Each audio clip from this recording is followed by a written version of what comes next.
முதலாவது electric field எடுத்தால் இதுல மொத்த கேள்விகள் 20 கேள்விகள். முதலாவது கேள்வி எலக்ட்ரிக் ஃபீல்ட்ல முதலாவது கேள்வி, கொள்ளளவத்தின் அலகு என்ன? கொள்ளளவத்தில அலகு என்ன அப்படின்னு கேட்டிருக்கிறாங்க. சோ கொள்ளளவத்தில அலகு என்ன அப்படின்னு கேட்டால் தெரியும், கொள்ளளவத்தின் அலகு என்ன? ஃபாரடாக இருக்கும். மைக்கேல் ஃபாரடேயை ஞாபகப்படுத்தும் விதமாக, கௌரவிக்கும் விதமாகத்தான் கொள்ளளவத்தின் அலகு வந்து ஃபாரட் வந்து தீர்மானிக்கப்பட்டது. சரியாக? ஆனா பெரும்பாலும் கொள்ளளவத்தில பருமன்கள் சாதாரண எலக்ட்ரானிக் டிவைசஸ்ல கொள்ளளவத்தில பருமன்கள் மைக்ரோ ஃபாரட் ரேஞ்ச்களா இருக்குமா? பெரும்பாலும் கொள்ளளவத்தில பருமன் எலக்ட்ரானிக் டிவைசஸ் எடுத்து பார்த்தீங்கன்னா எல்லாமே பெரும்பாலும் மைக்ரோ ஃபாரட் ரேஞ்சில் இருக்கு பெரும்பாலான. சரியா? எனவே அப்ப கொள்ளளவத்துக்குரிய நம்ம வளர்ந்த அழகு என்னன்னு பாத்தீங்கன்னா ஃபாரட். ஆனா சில பேர் அவசரப்பட்டு என்ன செய்தாங்க அப்படின்னு பாத்தீங்கன்னா இந்த கேள்வியிலையும் கொள்ளளவத்தில அழகு என்ன அப்படின்னு கேட்ட உடனே சியை தூக்கி மார்க் பண்ணி வைக்கிறாங்க. ஏன்னா கொள்ளளவத்துக்கு நாம பயன்படுத்துற குறியீடு சி, நம்ம பயன்படுத்துற குறியீடு தான் சி. அழகு வந்து ஃபாரட். இந்த சிங்கிறது யாருக்கு அழகு? அது ஏற்றத்துக்கு கூலம். சிங்கிறது ஏற்றத்திட அழகு, கொள்ளளவத்திட குறியீடு Q7CV. இது ஏற்றத்திட குறியீடு, இது கொள்ளளவத்திட குறியீடு. அப்ப குறியீடை கொண்டு போய் அளவோட அவசரத்துல குழம்பு செய்யல கூலம் மார்க் பண்ணி விடுறாங்க. கொள்ளளவத்தில அழகு ஃபாரட், ஏற்றத்தில அழகு கூலம். குறியீடு Q, கொள்ளளவத்தில குறியீடு C. குறியீடு கேட்கிறது அழகுதான் கேள்வி. ஓகே, குறியீடு கேள்வி போறது இல்லையா? குறியீடு கேட்க மாட்டாங்க. சோ பொருத்தமான விட நான்காவது விட இந்த கேள்விக்கு 63 விதமான மாணவர்கள் சரியான விட எடுத்திருக்காங்க. ஓகே, இரண்டாவது கேள்வி மின் அழுத்தம் தொடர்பாக பின்வரும் கூற்றுக்களும் சரியானது. மின் அழுத்தம் தொடர்பாக பின்வரும் கூற்றுக்களும் சரியானது. முதலாவது கூற்று, ஓர் அலகு நேர் ஏற்றத்தை முடிவிலியிலிருந்து கொண்டு வரும் போது செய்யப்படும் வேலை. அழுத்தம், மின் அழுத்தம் என்னதான்? ஓர் அலகு நேர் ஏற்றம் பிளஸ் ஏற்றம், ஓர் அலகு நேர் ஏற்றத்தை நாம முடிவிலியிலிருந்து ஒரு Q ஏற்றம் முடிவிலியிலிருந்து ஓர் அலகு நேர் ஏற்றத்தை மின் புலத்துக்குள்ள கொண்டு வரும் போது செய்யப்படுகின்ற வேலைதான் மின் அழுத்தமாக இருக்கு. முடிவிலிருந்து ஒரு அலகு நேர் ஏற்றத்தை மின் புலத்துக்குள்ள கொண்டு வரும் போது செய்யப்படுற வேலைதான் மின் அழுத்தம். அந்த நேரத்தில் ஒரு புள்ளி ஏற்றம் இந்த இடத்துல இருக்கின்றால், இந்த தூரம் r ஆக இருக்கின்றால் மின் அழுத்தத்துக்கான சமன்பாடு V7 KQ/R. Kங்கிறது 1/4π Q/R என்று வரும். சரி, எனவே பொருத்தமான சொல்லு. எனவே முதலாவது கூற்று சரியா இல்லையா? முதலாவது கூற்று ஒரு சரியான கூற்று. அந்த கூற்று அதாவது மின்னழுத்தம் தொடர்பான கூற்றுக்கள் ஒரு அலகு நேர் ஏற்றத்தை முடிவிலிருந்து கொண்டு வரப்படும் போது செய்யப்படுற வேலையை தான் மின்னழுத்தம் சொல்றோம். அடுத்து பி கூற்று எடுத்தீங்கன்னா மின் புலத்தினால் செய்யப்படும் வேலை நேர் ஆகும். தெரியும், மின் புலத்துக்கு எதிராக செய்யப்படுற வேலையைத்தான் நாம பிளஸ்.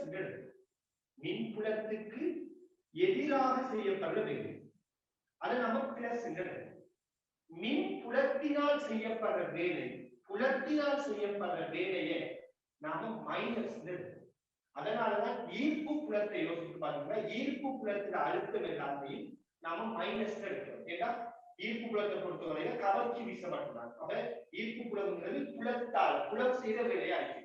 எனவே ஈர்ப்பு புல அழுத்தத்தினான சமன்பாடு மைனஸ்ல வந்து சேரும். எப்பயுமே பொதுவாக இருப்பாங்க, புலம் ஒன்றுக்கு எதிராக நீங்க செய்தால் அந்த வேலை பிளஸ், புலம் ஒரு வேலையை செய்தால், மின் புலம் ஒரு வேலையை செய்தால் அந்த வேலை மைனஸ். எனவே அந்த சொல்லப்பட்ட கூற்று பிழையான கூற்று. பி கூற்று பிழையான கூற்று. அந்த சி கூற்று என்ன? ஒரு பிரதேசத்தில் மின்புல வலிமை 0 ஆயின் மின் அழுத்தமும் 0 ஆகும். மின்புல வலிமை 0 ஆயின் மின் அழுத்தமும் 0 ஆகும் அப்படின்னு சொல்றாங்க. சரியா? மின்புல வலிமை 0 அப்படின்னா மின் அழுத்தமும் 0 ஆகும். சரியா? பாருங்க, ஒரு ஏற்றம் பெற்ற பொற்கோள், ஏற்றம் பெற்ற ஒரு பொற்கோளத்திற்கு பாருங்க, ஏற்றம் பெற்ற ஒரு பொற்கோளத்தை எடுக்கும். இந்த பொற்கோளத்துல உட்பகுதிக்குள்ள மீன்குள்ள வடிவம் மீன்குள்ள பொழிவு இப்படிதான் போகும். அப்ப ஏற்றம் பெற்ற இந்த பொற்கோளத்துல உட்பகுதிக்குள்ள மீன்குள்ள வடிவம் இல்லை, பூஜ்ஜியம். மீன்குள்ள வடிவம் பூஜ்ஜியம். ஆனா மின்னழுத்தம் என்ன? ஏற்றம் பெற்ற தனியாக்கப்பட்ட ஒரு பொற்கோளம் இருக்குதுன்னா இதுல உட்பகுதிக்குள்ள மீன்குள்ள வடிவம் பூஜ்ஜியம். மின்னழுத்தம் பூஜ்ஜியமா? மின்னழுத்தம் என்ன? மேற்பரப்புல என்ன அழுத்தமோ அதே அழுத்தம் தான் அதுல உட்பகுதிக்குள்ளே இருக்கு. சோ மேற்பரப்பு அழுத்தம் KQ இன்டு R என்றால் இதுல உட்பகுதிக்குள்ளே அழுத்தம் என்னதான்? KQ இன்டு R தான். எனவே மின்புல வடிவ பூஜ்ஜியம் இருக்கிற எல்லா இடத்திலையும் மின்னழுத்தம் பூஜ்ஜியம் என்று சொல்லுங்க. அப்ப அந்த கூற்று என்னன்னா பிழையான ஒரு கூற்று.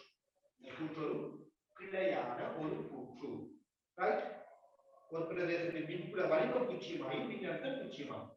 C-யின் பிழையான கூற்று, B-யின் பிழையான கூற்று. A மட்டும்தான் சரியானது. பொருத்தமான விட முதலாவது. இந்த கேள்விக்கு 46% மாணவர்கள் சரியான விட எடுத்துட்டாங்க. 322 வெச்சு செய்த எக்ஸாம் நீங்களும் செய்திருக்கீங்க இல்லையா? 46% மாணவர்கள். ஓகே, அடுத்து நம்ம மூணாவது கேள்விக்கு போவோம். இதுல மாறி வரலாம். மின்னழுத்தம் பூஜ்ஜியமா இருந்தா மின் அழுத்தம் பூஜ்ஜியமாயும் எப்பொழுதும் மின்புல வடிவம் பூஜ்ஜியம். இந்த கூற்று சரியா? அதுவும் பிழையான கூற்று. மின் அழுத்தம் பூஜ்ஜியமாயும் எப்பொழுதும் மின்புல வடிவம் பூஜ்ஜியம் என்றாலும் பிழைதான். மின்புல வடிவம் பூஜ்ஜியமாயும் எப்பொழுதும் மின் அழுத்தம் பூஜ்ஜியம் சொன்னாலும் பிழைதான். ரெண்டுமே பிழைதான். மின்புல வடிவம் பூஜ்ஜியமாயும் எப்பொழுதும் மின் அழுத்தம் பூஜ்ஜியமா? பிழை. மின் அழுத்தம் பூஜ்ஜியமாயும் எப்பொழுதும் மின்புல வடிவம் பூஜ்ஜியமா? அதுவும் பிழை. ரைட்?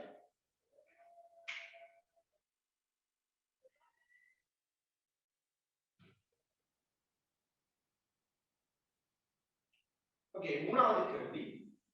வெற்றிடத்தில் இரு புள்ளி ஏற்றங்களுக்கு இடையிலான தள்ளுகை விசை 6 நியூட்டன். வெற்றிடம் ஒன்று, 2 ஏற்றம். இந்த ஏற்றங்களுக்கு இடையில தொழிற்படுகின்ற தள்ளுகை விசை அறிஞர்னா ஒத்த ஏற்றங்கள் அறிஞர்கள். தள்ளுகை விசை 6 நியூட்டன். மின்னுடைய மாறிலி 4 உடைய ஊடகத்தில் முன்னைய தூரத்தில் வைக்கும் போது மின்னுடைய மாறிலி 4 உடைய ஒரு பிரதேசம். மின்னுடைய மாறிலி 4 உடைய ஒரு பிரதேசத்தினுள் இந்த ஏற்றங்கள் வைக்கப்படும் போது தொழிற்படுகின்ற தள்ளுகை விசை என்ன அப்படின்னு கேட்கலாம். சோ பாருங்க, ஏற்றங்களுக்கு இடையே தொழிற்படுற விசைக்குரிய சமன்பாடு இதைத்தான் நாம கூலோமின் விதி அப்படின்னு சொல்றோம். கூலோமின் விதியிலிருந்து பெறப்பட்ட சமன்பாடு 1/4πε Q1 Q2 R வரும். இப்ப இந்த சமன்பாட்டின் படி நாம இந்த இரண்டு ஏற்றங்களை மாற்றல, Q1 Q2 மாற்றல, இந்த ரெண்டு ஏற்றங்களுக்கு இடைப்பட்ட வேறாகும் தூரத்தை மாற்றல, 4π மாற்றல. 4π மாறாது, 4π மாற்றப்போது. எனவே இது எதையும் நாம மாற்றல. நாம எதை மாற்றி இருக்கிறோம்? இந்த எப்சிலன்ல பருமனை மாற்றி இருக்கிறோம். அதாவது மின்னுடைய மாறிலியை 4 மாற்றி இருக்கிறோம். சரியா? ஒரு வெற்றிடத்துல மின்னுடைய மாறிலி 1 அப்படின்னு இருந்தால் இந்த ஊடகத்துல மின்னுடைய மாறிலி 4. அப்ப எப்சிலனை நாம மாற்றி இருக்கிறோம். எனவே உங்களுக்கு தெரியும் விசை எப்சிலனுக்கு நேர்மாறு விகித சமம். விசை எப்சிலனுக்கு நேர்மாறு விகித சமம். அப்ப நீங்க இந்த எப்சிலனை 4 மடங்கா மாத்தினா 4ஆக மாத்திருக்கின்றா விசை என்ன செய்யணும்? 4 மடங்கால குறையணும். 4 மடங்காக குறையணும். இத 4 மடங்காக்குறீங்க, 4ஆக மாத்துறீங்க, 1 4ஆக மாத்திருந்தால் விசை என்ன செய்யும்? 4 மடங்கால குறையும். அப்ப ஆரம்பத்துல விசை 6 நியூட்டன் தான். இப்ப விசை வரும் 4 மடங்காக குறையும். அப்ப என்ன வரும்? 6/4 1.5 நியூட்டன். எனவே பொருத்தமான விட முதலாவதாக இருக்கும். இது ஒரு சின்ன கேள்வி. இதுக்கு 45% மாணவர்கள் தான் சரி எழுதியிருக்கிறாங்க. சின்ன ஒரு கேள்வி, என்ன காரணம் தெரியல. சின்ன ஒரு கேள்வி, விசை எப்சிலனுக்கு நேர்விகிதம். இந்த மாதிரி கேள்விகளை நம்ம கியூப்லயே நம்ம இருக்கிற செய்தி பார்த்திருக்கிறோம், தியரி படிக்கிறோம். ஓகே, அடுத்து நான்காவது கேள்விக்கு வரும். நான்காவது கேள்வி, தனியாக்கப்பட்ட ஆர் ஆரையுடைய நிறைய கேள்விகள், நீங்க போட்ட நிறைய கேள்விகள், இந்த எலக்ட்ரிக் ஃபீல்ட் எக்ஸாம்ல நிறைய கேள்விகள் வந்து இலகுவான கேள்விகள். நான்காவது கேள்வியை பார்த்தீங்கன்னா, தனியாக்கப்பட்ட ஆர் ஆரையுடைய கடத்தும் கோள ஓரொன்றில் கொள்ளளவு. வெறுமனே ஒரு தியரி கேள்வி, வெறுமனே ஒரு தியரி. ஆர் ஆரையுடைய ஒரு கடத்து, தனியாக்கப்பட்ட ஒரு கடத்து ஓட்டுட கொள்ளளவு என்ன? 4π எப்சிலன் ஆர். அடிக்கடி எக்ஸாம்ல சொல்லி அடிக்கடி எக்ஸாம்ல பயன்படுத்தப்பட்ட ஒரு விடயம் பாத்தீங்கன்னா, இந்த சமன்பாடு பயன்படுத்தப்பட்ட கேள்விகள் வந்து பழைய கேள்விகள்ல இருந்து நீங்க பார்க்கலாம். கோளங்கள் வந்து உடைக்கிற கேள்விகள், கொள்ளளவு அப்ப எப்படி மாறும், இந்த ஆரை தொடர்புபடுத்தி நிறைய கேள்வி, கொள்ளளவம் ஆரைக்கு நேர்விகித சமன்பாடு ஐடியாவை பயன்படுத்தி எக்ஸாம்பிள் நிறைய கேள்வி வருது. எனவே தனியாக்கப்பட்ட ஒரு கோளமாக இருந்தால் அதனுடைய கொள்ளளவுக்குரிய சமன்பாடு 4π எப்சிலன் ஆர். ரைட்? அதே மாதிரி நீங்க தெரிஞ்சு வச்சுக் கொள்ளுங்க. இதை நான் படிப்பிச்சிட்டேன். இரண்டு கோளங்கள் இருந்தால், இரண்டு தனியாக்கப்பட்ட கோளங்கள் இருந்தால் அதுல புறக்கோளம் குவித்தொடுப்பு செய்யப்பட்டா அதுல கொள்ளளவு என்ன? அதே போல இரண்டு கோளங்கள் இருந்து அதுல உட்கோளம் குவித்தொடுப்பு செய்யப்பட்டா அதுல கொள்ளளவுக்கு சமன்பாடு. இதுவும் கட்டாயம் தெரிஞ்சு வச்சுக்கொள்ளுங்க, தேவைப்படக்கூடியது. சரியா? இதுல நிறுவல்கள் கட்டாயம் தெரிஞ்சு வச்சுக்கொள்ளலாம். நல்ல ஐடியா, நிறுவல் வந்து நல்ல ஐடியா, கட்டாயம் தியரியை பார்த்து ஞாபகப்படுத்திக் கொள்ளுங்க. ஓகே, அப்ப இந்த கேள்வி ரொம்ப பேசிக்கான ஒரு கேள்வி. பொருத்தமான விட மூன்றாவதாக இந்த வெளிக்கோள புவித்தொடுப்பு செய்யப்பட்ட கொள்ளளவுக்கு கேள்வி எக்ஸாம்ல வந்திருக்கு இல்லையா? அந்த கொள்ளளவுனா கட்டாயம் தெரிஞ்சிருக்கணும். அதோட உட்கோளத்தையும் தெரிஞ்சு வச்சுக்கொள்ளுங்க. அந்த நிறுவல் நான் கிளாஸ் செய்திருக்கிறேன். 22 பேச்சாக்களே தெரியும், 21 பேச்சாக்கள் எலக்ட்ரிக் ஃபீல்ட் படிச்சாக்களே தெரியும். மற்றாக்கள் செய்ய வேண்டாம், கட்டாயம் இந்த இதை வந்து கட்டாயம் இந்த நிறுவனையும் செய்து பார்த்துக்கோங்க. ஏன்னா நல்ல ஐடியா, இப்படி வார நிறுவல் வந்து நல்ல ஐடியாவுக்கு ஒரு நிறுவல் கட்டாயம் தெரிஞ்சு வச்சுக்கோங்க. ஓகே, அடுத்து நாம ஐந்தாவது கேள்விக்கு வருவோம். ஐந்தாவது கேள்வி, 4 புள்ளியேற்றங்கள் சதுரத்தின் உச்சிகளில் வைக்கப்பட்டுள்ளன. புள்ளி ஓவின் நேர் ஏற்றம் வைக்கப்படும் போது அது அனுபவிக்கும் விசை.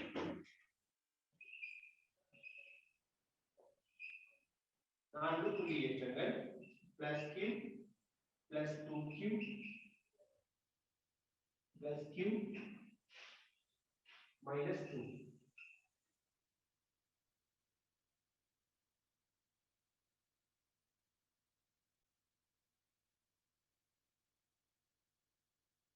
சரியா?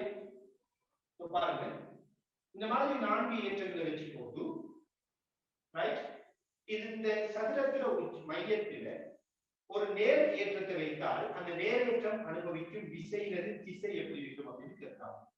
சோ பாருங்க, நாம இந்த இடத்துல ஒரு நேர் ஏற்றத்தை வச்சமா இருந்தால் இந்த நேர் ஏற்றத்தை சின்ன விடையா, இந்த நேர் ஏற்றத்தை இந்த நேரேற்றம் இப்படி தள்ளும், இந்த நேரேற்றத்தை இந்த நேரேற்றம் இப்படி தள்ளுமா இல்லையா? அதுவும் இவங்க ரெண்டு பேரும் சமனான ஏற்றங்கள், இந்த தூரமும் இந்த தூரமும் சமன் இருந்தால் இந்த ஏற்றத்தால் வழங்கப்படுற விசை இந்த ஏற்றத்தால் இவருக்கு வழங்கப்படுற விசையும் சமனும் எதிர்மான விசையா. ஆக இந்த ரெண்டு ஏற்றங்களும் சேர்ந்து உருவாக்குற விளைவு விசை 0. இந்த இரண்டு ஏற்றங்களும் சேர்ந்து உருவாக்குற விளைவு விசை 0. எனவே இந்த ரெண்டு ஏற்றங்களையும் நாம இல்லாம யோசிக்கலாம். ஏன்னா ரெண்டு சேர்ந்தா விளைவு 0. இப்ப இவங்க ரெண்டு பேரும் யோசிக்கலாம். இது மைனஸ் ஏற்றம், இது பிளஸ் ஏற்றம். இந்த மைனஸ் இந்த பிளஸ் ஏற்றத்தை கவரும், இந்த பிளஸ் ஏற்றம் இந்த பிளஸ் ஏற்றத்தை செய்யும் தள்ளும். சோ பாருங்க, இவர் கவருவார், இவர் தள்ளுவார். ஆக இந்த பிளஸ் கியூக்கு இவங்க ரெண்டு பேரும் சேர்த்து உருவாக்குற விளைவு விசை இந்த திசையில. அப்ப இந்த திசை இது O, இது D, இது B. எனவே விளைவு விசை இந்த ஏற்றத்தின் மீது தொழிற்கிற விளைவு விசை BD திசையில இருக்குன்னு சொல்லலாம். சின்ன கேள்வி. ஆகவே பொருத்தமான விடை மூன்றாவது விடையாக இருக்கும். ஐந்தாவது கேள்விக்கு பொருத்தமான விட மூன்றாவது. சரியா? அடுத்து ஆறாவது கேள்வி.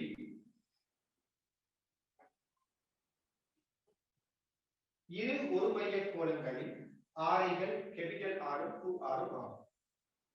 சோ இதுவும் ஒரு சின்ன கேள்வி உண்டு. இரு ஒரு மைய கோளங்களா, ஒரு மையத்தை கொண்ட இரண்டு கோளங்கள், ரைட்?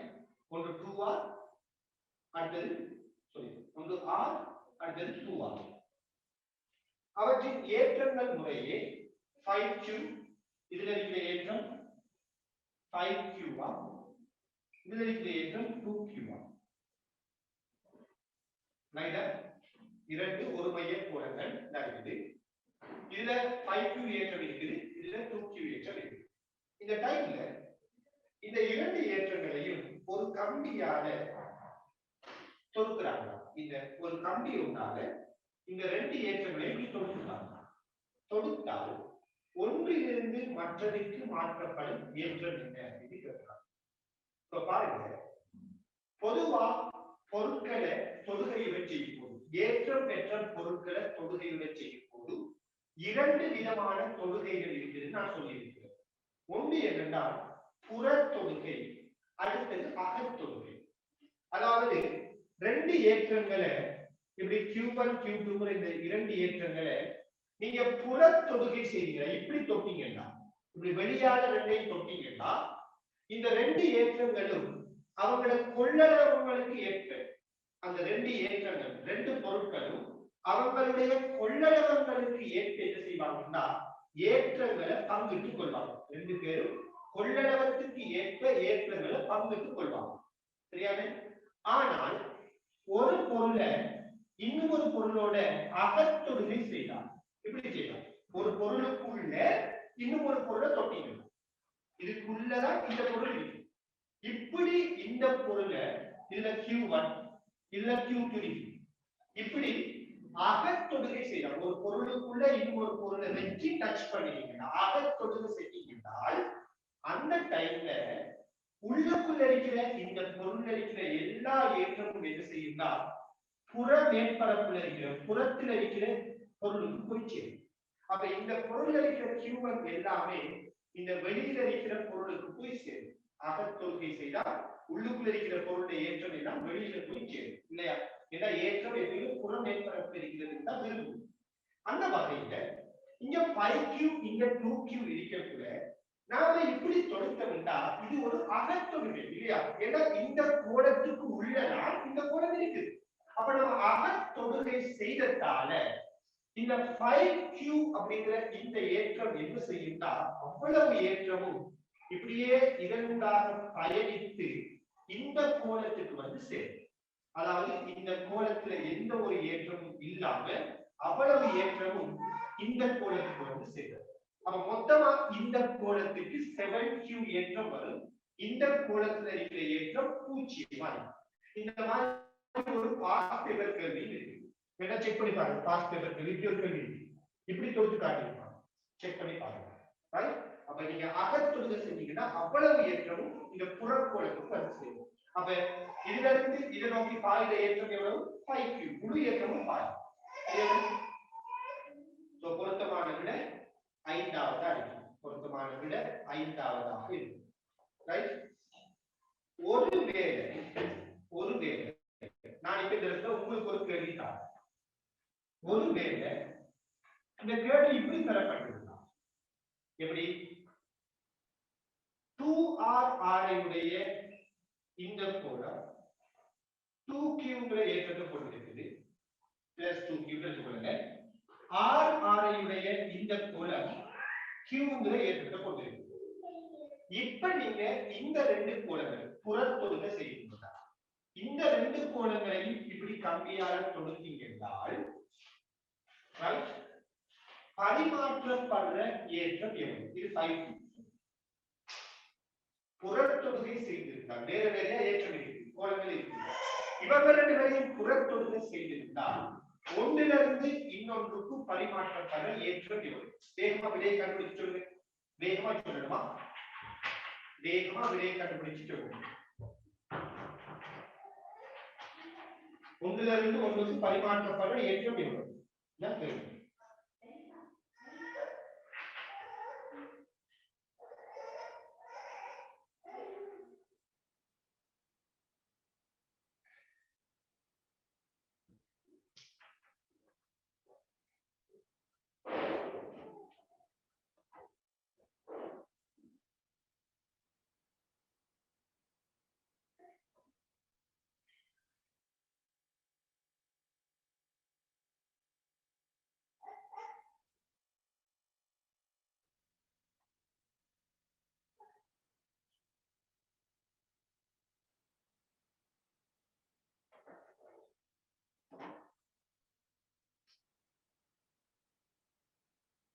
என்ன வரும் சோ பாருங்க இங்க 5q ஏற்றம் இங்க 2q ஏற்றம் இந்த இரண்டு ஏற்றங்களையும் நாம தொடுகையுறை செய்யலாம் இந்த இரண்டு ஏற்றங்களையும் நாம தொடுகையுறை செய்தால் இவங்க ரெண்டு பேர்லயும் அழுத்தம் சமனா வரும் இல்லையா ரெண்டுலயும் அழுத்தம் சமனா வரும் அதே நேரத்துல பாருங்க ரெண்டுலயும் அழுத்தம் சமனா வர அதே நேரத்துல இவங்க ரெண்டு பேரோட கொள்ளளவத்தையும் யோசிச்சீங்கன்னால் நம்ம சொன்னோம் கொள்ளளவத்தை யோசிச்சீங்களா இருந்தால் C சமன் 4π எப்சிலன் r இல்லையா இதான கொள்ளளவுக்கான சமன்பாடு எனவே கொள்ளளவமானது ஆரைக்கு நேர்விகித சமன் இருந்தால் கொள்ளளவம் ஆரைக்கு நேர்விகித சமன் இருந்தால் ரைட் இவர கொள்ளளவம் c ஆ இருந்தால் இவர கொள்ளளவம் 2c ஆக இருக்கும் இதர கொள்ளளவம் c தான் இவர கொள்ளளவம் 2c ஆ இருக்கும் ஆரைக்கு நேர்விகித சமன் இப்ப யோசிச்சு பாருங்க q சமன் cvங்கிற சமன்பாட்டை இவங்க ரெண்டு பேருக்கு நாம பயன்படுத்தலாம் ரெண்டுக்கு அழுத்தம் சமன் ரெண்டு பேருக்கு q சமன் cv ஐ பாவித்தால் ரைட் இந்த இவர அழுத்தம் v இங்க கொள்ளளவு வந்துட்டு 2c இல்லையா q சமன் cvங்கிற இந்த சமன்பாடை பாவிச்சீங்கனால் பாருங்க அழுத்தம் ரெண்டுக்கும் சமனா இருக்கிறதால கொள்ளளவம் ஏற்றத்துக்கு நேர்விகித சமனா வரும் ரெண்டு பேரையும் தொடுத்தீங்கன்னா அழுத்தம் ஒண்ணுதான் எனவே கொள்ளளவம்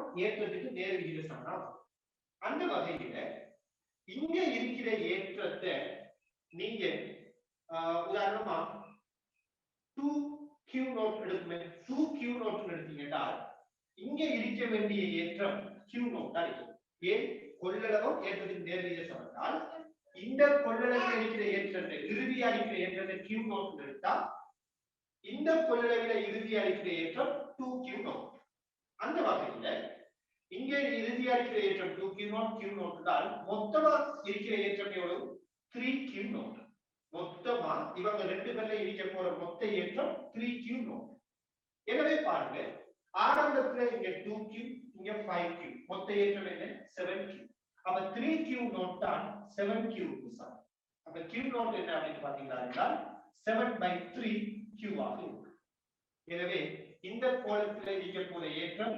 7/3q இறுதியா இருக்க போற ஏற்றம் ஆரம்பத்தில் ஏற்றம் என்ன 5q இறுதியா இருக்க போற ஏற்றம் 7/3q எனவே பரிமாற்றப்பட்ட ஏற்றம் என்னன்னு கேட்டால் 5q ஆரம்பம் இறுதியா 7/3 தான் 5q minus 7/3q வெனோர் 15 15ல இருந்து 7 கழிச்சீங்களா இருந்தால் 8q/3 க்கு வரும் சோ பரிமாற்றப்பட்ட ஏற்றம் 8q/3 ஆக இருக்கும் எல்லாரும் எப்படி யோசிக்க முடியும் என்ன இவர்ல 5q ஏற்றம் இவர்ல 2q ஏற்றம் ஆரம்பத்தில் இருக்குது ரைட் எனவே நாம இவங்க ரெண்டு பேரையும் தொடுத்தோம்னா ரெண்டு பேர்ல அழுத்தமும் சமனா வரணும் சோ அழுத்தம் சமனா வருது அதே நேரத்துல இதுல கொள்ளளவத்தை c எடுத்தா இதுல கொள்ளளவு 2c ஏன்னா ஆரைக்கு நேர்விகித சமன் எனவே q7 cvங்கிற சமன்பாட்டின் படி q7 cvங்கிற சமன்பாட்டின் படி கொள்ளளவம் ஏற்றத்துக்கு நேர்விகித சமன் கொள்ளளவம் ஏற்றத்துக்கு நேர்விகித சமன் அந்த வகையில இவர்ல இருக்கிற ஏற்றம் இறுதியா தொடுத்ததுக்கு பிறகு இவர்ல இருக்கிற ஏற்றம் q0 என்றால் இவர்ல இருக்க போற ஏற்றம் 2q0 ஏன்னா இது c இது 2c இதுல ஏற்றம் q0 என்றால் இதுல ஏற்றம் 2q0 எனவே இங்க q0 ஏற்றம் இறுதியா இருக்குது இங்க இருக்கிற ஏற்றம் q0 இங்க இறுதியா இருக்கிற ஏற்றம் 2q0 எனவே மொத்தமா என்ன ஏற்றம் பாத்தீங்கன்னா 3q0 மொத்தமா இருக்கிற இந்த 3q0 ஏற்றம் தான் ஆரம்பத்துல மொத்தமா இருந்த ஏற்றத்துக்கு சமனா இருக்கு ஏன்னா ஏற்றம் அழிய போறது எனவே மொத்த ஏற்றம் 7q தான் 3q0 க்கு சமம் அப்ப q0 7/3q க்கு சமம் எனவே நாம சொல்லலாம் இங்க இருக்கிற ஏற்றம் q0 தான் 7/3q ஆரம்பத்துல இந்த ஏற்றம் 5q எனவே பரிமாற்றப்பட்ட ஏற்றம் என்ன கேட்டா 5q ல இருந்து 7/3q ஐ கழிச்சு விடணும் அப்ப 8q/3 தான் பரிமாற்றப்பட்ட ஏற்றமாக இருக்கு சரியா ஓகே சோ பாருங்க மூன்று ஏற்றங்கள் 4 small q capital Q small q ஆகியன நேர்கோட்டின் வழியே பூஜ்ஜியம் L/2 L எனும் தானங்களில் வைக்கப்பட்டுள்ளன. பாருங்க, பூஜ்ஜியம் L/2 L இந்த தூரங்கள்ல 4Qங்கிற ஏற்றம், அதே போல கேபிட்டல் Qங்கிற ஒரு ஏற்றம், அதே போல ஸ்மால் Qங்கிற ஏற்றம், இப்படி 3 ஏற்றங்களை வச்சிருக்காங்க. இந்த மாதிரி 3 புள்ளி ஏற்றங்கள் வைக்கப்பட்டது. இந்த சந்தர்ப்பத்துல இந்த ஸ்மால் கியூவின் மீது தொழிற்படும் விளையுள் விசை 0 இருக்கிறால் இந்த கேபிட்டல் கியூவினது பருமன் என்ன அப்படின்னு கேட்கிறாங்க. இந்த ஸ்மால் கியூல தொழிற்படுற விளையுள் விசை 0 இருக்கிறதால் இந்த கேபிட்டல் கியூட பருமனுக்கான தொடர்பு என்று உங்களுக்கு தெரியும். இந்த 4Qங்கிற இந்த ஏற்றம் இந்த Qங்கிற ஏற்றத்தை வந்துட்டு தள்ள போகுது இல்லையா? ஏன் இதுவும் ஒத்த ஏற்றங்கள்ங்கிறதுக்காக இந்த ஏற்றம் இந்த ஏற்றத்தை இப்படி தள்ளும். இது 4Qவால வழங்கப்பட்ட விசை.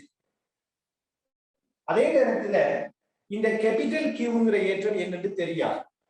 இந்த ஏற்றத்தால வழங்கப்படுற விசை இந்த ஏற்றத்தால வழங்கப்படுற விசைக்கு சமனும் எதிருமாக இருந்தால் இந்த கியூங்கிற ஏற்றத்தின் மீது தொழிற்படும் விளையும் விசை 0 இவரால் வழங்கப்படுற விசைக்கு இந்த ஏற்றம் வழங்குற விசை சமனும் எதிருமா இருந்தால் இந்த கியூவின் மீது தொழிற்படுற விளையுள் விசை 0 வரும். எனவே நாம சொல்லலாம் விளையுள் விசை 0 என்றால் விளையுள் விசை 0 இருக்கிறதால் 4Qவால வழங்கப்படுற விசையும் கேபிட்டல் Qவால வழங்கப்படுகின்ற விசையும் சமனான பருமனாக இருக்கிறது. எனவே இந்த 4Qவால இந்த Qவுக்கு வழங்கப்படுற விசை என்ன வரும்? கூலோமின் விதி. கூலோமின் விதி என்ன சொல்லுது? இரு ஏற்றங்களுக்கு இடையில தொழிற்படுற விசை KQ1 Q2 R வர்க்கம். இதான் பொது சமன்பாடு. அந்த வகையில 4Qவால Qவுக்கு வழங்கப்படுற விசை என்னன்னா K இன்டு ஒரு ஏற்றம் 4Q, அடுத்த ஏற்றம் Q, அடுத்த ஏற்றம் Q. இந்த ரெண்டு ஏற்றங்களுக்கும் இடைப்பட்ட தூரம் எவ்வளவு தூரம்? இந்த ரெண்டு ஏற்றத்துக்கு இடைப்பட்ட தூரம் L. அப்ப 4Q Qவின் கீழ் L வரும். அடுத்து இந்த கேபிட்டல் Qவால இந்த Qவுக்கு வழங்கப்படுற விசை என்ன வரும்? இதுல தூரம் என்ன? L/2. அப்ப K capital Q into small Q. இது ஏற்றங்களோட பெருக்கம். இந்த ரெண்டு ஏற்றங்களுக்கு இடைப்பட்ட தூரம் என்ன? L/2. அப்ப L/2ல வரும். இப்படி வரும். இது சமப்படுத்தலாம். சோ K வெட்டுப்படும், Q வெட்டுப்படும். வெட்டுப்பட்டால் பாருங்க, இங்க ரெண்டின் வர்க்கம் நேருக்கு வர்க்கம் 4. சோ 4 கேபிட்டல் Qவிற்கு L வர்க்கம் வெட்டுப்பட்டு அதை வெட்டி விடுவோம். இந்த ரெண்டின் வர்க்கம் நேருக்கு வரும் 4 கேபிட்டல் Q. இங்க 4Q அப்படின்னு வந்து சேரும். 4Q வந்து சேரும். சரியா? சோ இதுல இருந்து இந்த 4 வெட்டுப்பட்டால் கேபிட்டல் Qல பாருங்க ஸ்மால் Qவுக்கு சமனாக இருக்கு. இப்ப நாம இந்த சமன்பாடை தீர்த்தெடுக்கிறோம். இதுல கேபிட்டல் Qட பருமனுக்கு சமனா வந்து சேருது, ஸ்மால் Qட பருமனுக்கு சமனா வந்து சேருது. எனவே இந்த கேபிட்டல் Qவினது பருமன் இந்த ஸ்மால் Qட பருமனுக்கு சமனா இருக்கிறது.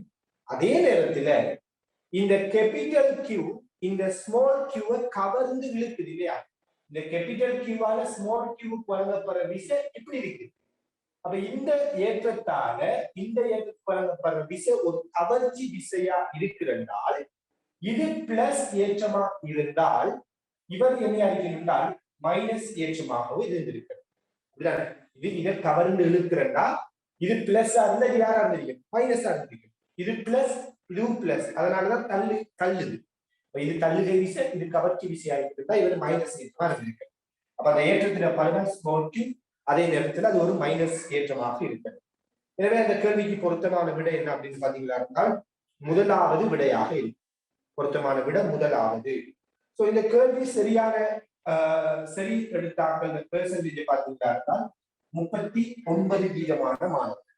சோ வெறுமனே 39% மாணவர்கள் தான் வெறுமனே ஒரு கூலோமின் விதியை அப்ளை பண்ற இந்த கேள்விக்கு சரியான விட எடுத்துக்கிட்டாங்க. ரைட், அடுத்து நாம எட்டாவது கேள்விக்கு போகலாம். ஏற்றம் பெற்ற உடல் ஒன்றிலிருந்து வெளியாகும் மின் விசை கோடுகள் குழு காட்டுகின்றது.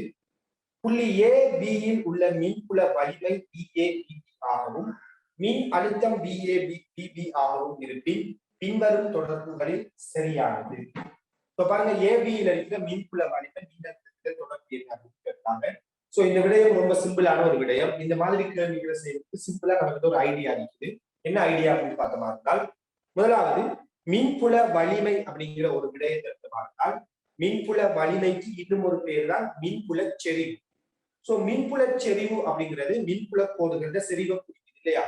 எனவே ஏங்கிற பிரதேசத்துல மின்புல கோடுகள செறிவையும் பீங்கிற பிரதேசத்துல இருக்கிற மின்புல கோடுகள செறிவையும் கம்பேர் பண்ணுகிறா இருந்தால், ஏல மின்புல கோடுகள் நெருக்கமா இருக்குது, பீட பக்கம் மின்புல கோடுகள் 5ஆக இருக்கு. எனவே ஏல மின்புல வலிமை பெரியதாக இருக்கணும், பீல மின்புல வலிமை சிறியதாக இருக்கணும். ஏல மின்புல வலிமை பெருசி, பீல மின்புல வலிமை சிறியதா இருக்கு. இது ஒரு விடயம். அடுத்து இதை எப்படி கண்டுபிடிச்சோம்? மின்புல கோடுகள நெருக்கத்தை வச்சு செறிவை வச்சு யோசிக்கணும். இந்த ஏரியாவில் செறிவா இருக்கு, இந்த ஏரியாவில் 5 அடிக்குதுன்னா மின்புல வலிமை சிறியதா இருக்கு. இது ஒரு விடயம். இரண்டாவது மின் அழுத்தம். நான் படிச்சிருக்கிறோம், மின்புல கோட்டின் திசை வழியே ஒரு மின்புல கோடை எடுத்தீங்கன்னா அந்த மின்புல கோட்டிட திசை வழியே மின் அழுத்தம் குறைவடையும். நம்ம என்ன செய்யறோம்? தியரியில படிக்கிற விடயங்கள் இல்லையா? மின்புல கோட்டிட திசை வழியே மின்னழுத்தம் என்ன செய்யும்? குறையும். சோ ஏல இருந்து பியை பத்தி யோசிக்கிறார், இந்த திசையில மின்னழுத்தம் குறையணும். அப்ப ஏல இருக்கிற அழுத்தத்தை விட பியில அழுத்தம் சிறியதா இருக்கிறது. மின்புல கோட்டிட திசை வழியே மின்னழுத்தம் குறையும். மின்புல கோட்டுக்கு செங்குத்தான திசை வழியே மின்னழுத்தம் மாறாது. மின்புல கோட்டுக்கு செங்குத்தா நீங்க ஒரு கோட்டை வரைஞ்சீங்கன்னா அந்த கோட்டுல எல்லா இடத்தையும் அழுத்தம் சமனா இருக்கு. அதுக்கு நம்ம சம அழுத்த மேற்பரப்புன்னு சொல்லுவோம். எப்பொழுதுமே சம அழுத்த மேற்பரப்பு மின்புல கோட்டுக்கு செங்குத்தா இருக்கு.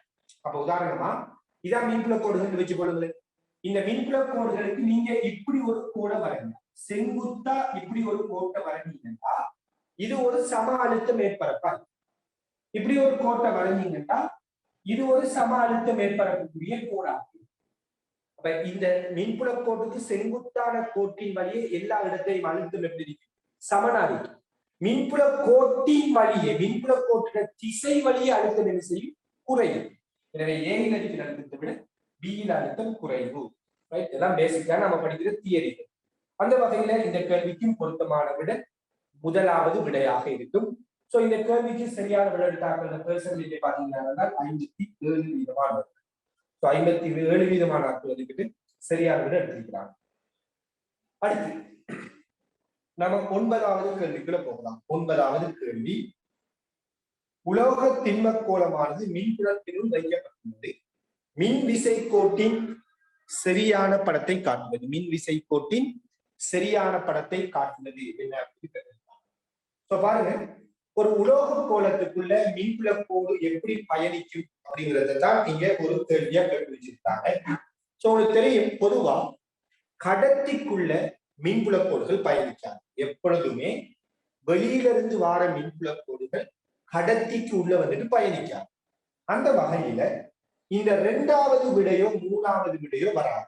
2ம் வராது, 3ம் வராது. ஏன்னா இது இந்த உலோக கோளத்துக்குள்ள பயணிக்குது இந்த மின்புல கோடு. இந்த 2, 3 வராது. அப்ப நமக்கு இருக்கிற ஆப்ஷன் 1, 4 அப்படிங்கிறது. அதே நேரத்துல உங்களுக்கு தெரியும், எப்பொழுதுமே மின்புல கோடுகள் ஒரு கடத்திட மேற்பரப்புக்கு செங்குத்தா தான் இருக்கு. மின்புல கோடுகள் ஒரு கடத்திட மேற்பரப்புக்கு எப்படி இருக்குன்னா செங்குத்தா இருக்கு. அந்த வகையில யோசித்தீங்கன்னா இந்த மின்புல கோடு இந்த மேற்பரப்புக்கு செங்குத்தாக இல்லை. இந்த பக்கமும் பாருங்க, இந்த மின்புல கோடு இந்த மேற்பரப்புக்கு செங்குத்தா இல்லை. ஒரு கடத்தியின் மீது மின்புல கோடு எப்படி போய் சேரும்? செங்குத்தா தான் போய் சேரும். அந்த வகையில இந்த கோடு செங்குத்தா இல்லாததால முதலாவது விடையும் வராது. அப்ப இருக்கிற விடைக்குள்ள பொருத்தமான விடை 4வதா இருக்கு. மின்புல கோடுகள் ஒரு உலோக கோளத்தின் மீது இவ்வாறுதான் பயணிக்கக்கூடியதாக இருக்கு. சரியா? அப்ப உலோக கடத்திக்குள்ள மின்புல கோடு போகாது. கடத்திக்குள்ள மின்புல வடிவம் பூச்சி. கடத்திக்குள்ள மின்புல கோடு பயணிக்காது. அதே நேரத்துல மேற்பரப்புல செங்குத்தா தான் போய் சேரணும், செங்குத்தா தான் வெளியேறணும். இது நம்ம வந்துட்டு எலக்ட்ரிக் ஃபீல்ட்ல 1வது கிளாஸ்ல படிக்கிற ஒரு விடயம் இல்லையா? மின்புல கோடுகள் ஒரு கடத்திக்கு வந்து செங்குத்தா இருக்குங்கிற விடயம். ரைட். எனவே பொருத்தமான விடை என்ன அப்படின்னு பாத்தீங்கன்னா 4வதாக இருக்கு. சோ இந்த கேள்விக்கும் நிறைய பேர் வந்து பிழை விட்டிருக்கிறாங்க. 31% ஆட்கள் தான் சரி எடுத்திருக்கிறாங்க. என்ன காரணம்? ஒரு சின்ன கேள்வி இது, வளமையாக படிக்கிற தியரி கேள்வி. அவசரம் கூட நினைக்கிறேன் இல்லையா? இந்த மீன்குள கோடிக்குள்ள பயணிக்கல் என்று போது 1வது 4வது 5வது விடம் செலக்ட் பண்ணாட்டு இருப்பாங்க. ரைட்? அப்ப மீன்குள கோடு செங்குத்தாரிக்குங்கிற விடயம், கடத்திக்குள்ள செங்குத்தாரிக்குங்கிற விடயத்தை நீங்க கட்டாயம் யோசிக்கணும். அடுத்து 10வது கேள்வி. 10வது கேள்வி, மேற்பரப்பு எஸ்ஸினூடான மின்பாயம் என்ன என்று கேட்டிருக்காங்க. மேற்பரப்பு எஸ்ஸினூடான மின்பாயம் என்ன என்று கேட்டாங்க. பேசிக்கா இது ஒரு கவுசின் தேற்றத்துக்குரிய ஒரு கேள்வி இல்லையா? சோ கவுசின் தேற்றம் தேடிய மின்பாயம் மொத்த ஏற்றங்களின் அச்சிர கணித கூட்டுத்தொகைக்கு எப்சிலன் அப்படின்னு சொல்லுவோம். எனவே இந்த எஸ்ங்கிற மேற்பரப்புக்கு நாம் கவுசின் தேற்றத்தை அப்ளை பண்ணுவோமா என்றால், இந்த மேற்பரப்புக்குள்ள அடைக்கப்பட்டுள்ள ஏற்றம் என்ன வரும்? Plus Q plus Q. அப்ப இந்த மேற்பரப்புக்குள்ள அடைக்கப்பட்ட மொத்த ஏற்றம் பிளஸ் 2q ஆக இருக்கும். சோ மொத்த ஏற்றம் பிளஸ் 2q, மின்னுளையம் எப்சிலன். எனவே தேடிய மின்பாயம் என்ன அப்படின்னு பாத்தீங்கன்னா, இந்த மேற்பரப்பின் உள்ளான தேடிய மின்பாயம் பிளஸ் 2q எப்சிலன் அப்படின்னு வரும். எனவே இந்த கேள்விக்கு பொருத்தமான விட என்ன அப்படின்னு பாத்தீங்கன்னா 3வது விடையாக இருக்கும். 3வது விடையாக இருக்கும். சோ இந்த கேள்விக்கு சரியான விடை எடுத்தாக்கள் 66%. 66 மாணவர்கள் இந்த கேள்விக்கு சரியான விடை எடுத்திருக்காங்க. ரைட். இப்ப நாம அடுத்த ஒரு கேள்விக்கு போகலாம். 11வது கேள்வி, கடத்தும் உடல் ஒன்றானது உட்புறத்தே குழி ஒன்றை கொண்டுள்ளது. இக்குழியின் மையத்தில் புள்ளியேற்றம் பிளஸ் கியூ வைக்கப்பட்டுள்ளது. மேற்பரப்பு எஸ்சி ஊடான மின்பாயம் என்ன என்று கேட்கலாம். மேற்பரப்பு எஸ்சி ஊடான மின்பாயம் என்னன்றதான் கேள்வி. இந்த கடத்தியில எஸ்ங்கிற மேற்பரப்பினூடான மின்பாயம் என்ன அப்படின்னு கேட்டிருக்கிறார். மின்பாயம் என்பது கேட்டிருக்கிறார்.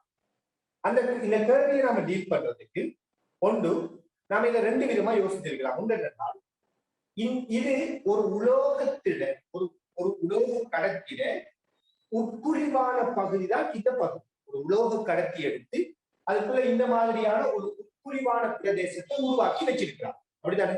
இதெல்லாமே கடத்தி, இது ஒரு உட்குழிவான பிரதேசம். இந்த நேரத்துல இந்த கடத்திக்குள்ள இருக்கிற ஒரு மேற்பரப்பு தான் இந்த எஸ்ங்கிற மேற்பரப்பு. கடத்திக்கு உள்ள இருக்கிற ஒரு கற்பனையான மேற்பரப்பு தான் இந்த எஸ்ங்கிற மேற்பரப்பு. எனவே இந்த எஸ்ங்கிற மேற்பரப்பினூடான மின்பாயம் என்னன்னு கேட்டா, இதை நம்ம ரொம்ப சிம்பிளா யோசித்திருக்கலாம். அதாவது கடத்திக்குள்ள மின்புல கோடுகள் பயணிக்காது. கடத்திக்கு உள்ள மின்புல கோடுகள் என்ன செய்ய போறது இல்லை, பயணிக்க போறது இல்லை. அதாவது கடத்திக்கு உள்ள மின்புல வலிமை பூஜ்ஜியம். மின்புல வலிமை பூஜ்ஜியம். எனவே இந்த கடத்தியினூடான, இந்த கடத்தில எஸ்ங்கிற மேற்பரப்பினூடான மின்பாயம் என்னன்னு கேட்டா நம்ம பூஜ்ஜியம் என்று சொல்லி இருக்கலாம். இந்த கற்பனையான இந்த எஸ்ங்கிற மேற்பரப்பினூடான மின்பாயம் என்ன, பூஜ்ஜியமாக இருக்கு. எப்படி சொல்லி இருக்கலாம்.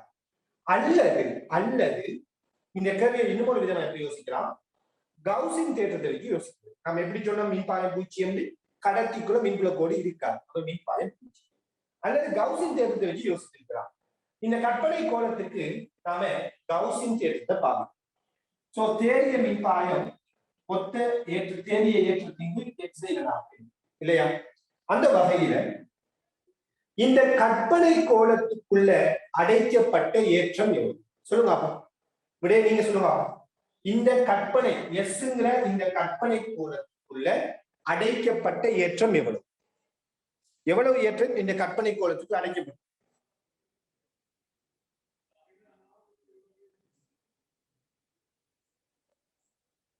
Very good. இந்த கற்பனை கோலத்துக்குள்ள அடைக்கப்பட்ட ஏற்றம் என்று பாத்தீங்கன்னா பூஜ்ஜியமா இருக்கு. சில பேர் அவசரத்துல என்ன செய்வாங்கன்னா பிளஸ் கியூ தான் இருக்குது. அப்ப இந்த கோலத்துக்குள்ள அடைக்கப்பட்ட ஏற்றம் என்று கேட்டா, இந்த கற்பனை கோலத்துக்குள்ள அடைக்கப்பட்ட ஏற்றம் என்று கேட்டா பிளஸ் கியூன்னு போட்டு விடுவாங்க. எல்லாம் யோசித்து பாருங்க. ஒரு கடத்திர உட்பகுதிக்குள்ள நாம பிளஸ் கியூ ஏற்றத்தை வச்சா இந்த பிளஸ் கியூ அடுத்த கட்டம் என்ன செய்யும், இதன் மீது மைனஸ் கியூவை தூண்டும். அப்ப இந்த கடத்திர உள் மேற்பரப்புல மைனஸ் கியூ ஏற்றம் வந்திருக்கு. இந்த பிளஸ் கியூ இந்த உள் மேற்பரப்புல மைனஸ் கியூவை தூண்டும். இந்த மைனஸ் கியூவோட சோடியா இருந்த பிளஸ் கியூ எல்லாம் இந்த கோலத்துல இந்த பொருளுடைய புற மேற்பரப்புல வந்து இங்க பிளஸ் கியூ. அப்ப இந்த பிளஸ் கியூ இங்க மைனஸ் கியூவை தூண்ட மைனஸோட சோடியா இருந்த பிளஸ் எல்லாம் வெளியில வந்து நிற்கும். இப்ப யோசிச்சு பாருங்க, இந்த கற்பனை கோலத்துக்கு அடைக்கப்பட்ட ஏற்றம் plus Q minus Q plus Q minus Q இருக்கு. அப்ப கூட்டினா என்ன வரும்? தேரிய ஏற்றம் பூஜ்ஜியம். எப்படி யோசித்தாலும் இந்த மேற்பரப்பின் தேரிய மின்பாயம் பூஜ்ஜியமா இருக்கு. கடத்தியை வச்சு யோசித்தாலும் சரி, கவுசின் தேற்றத்தை வச்சு யோசித்தாலும் சரி. ரைட்?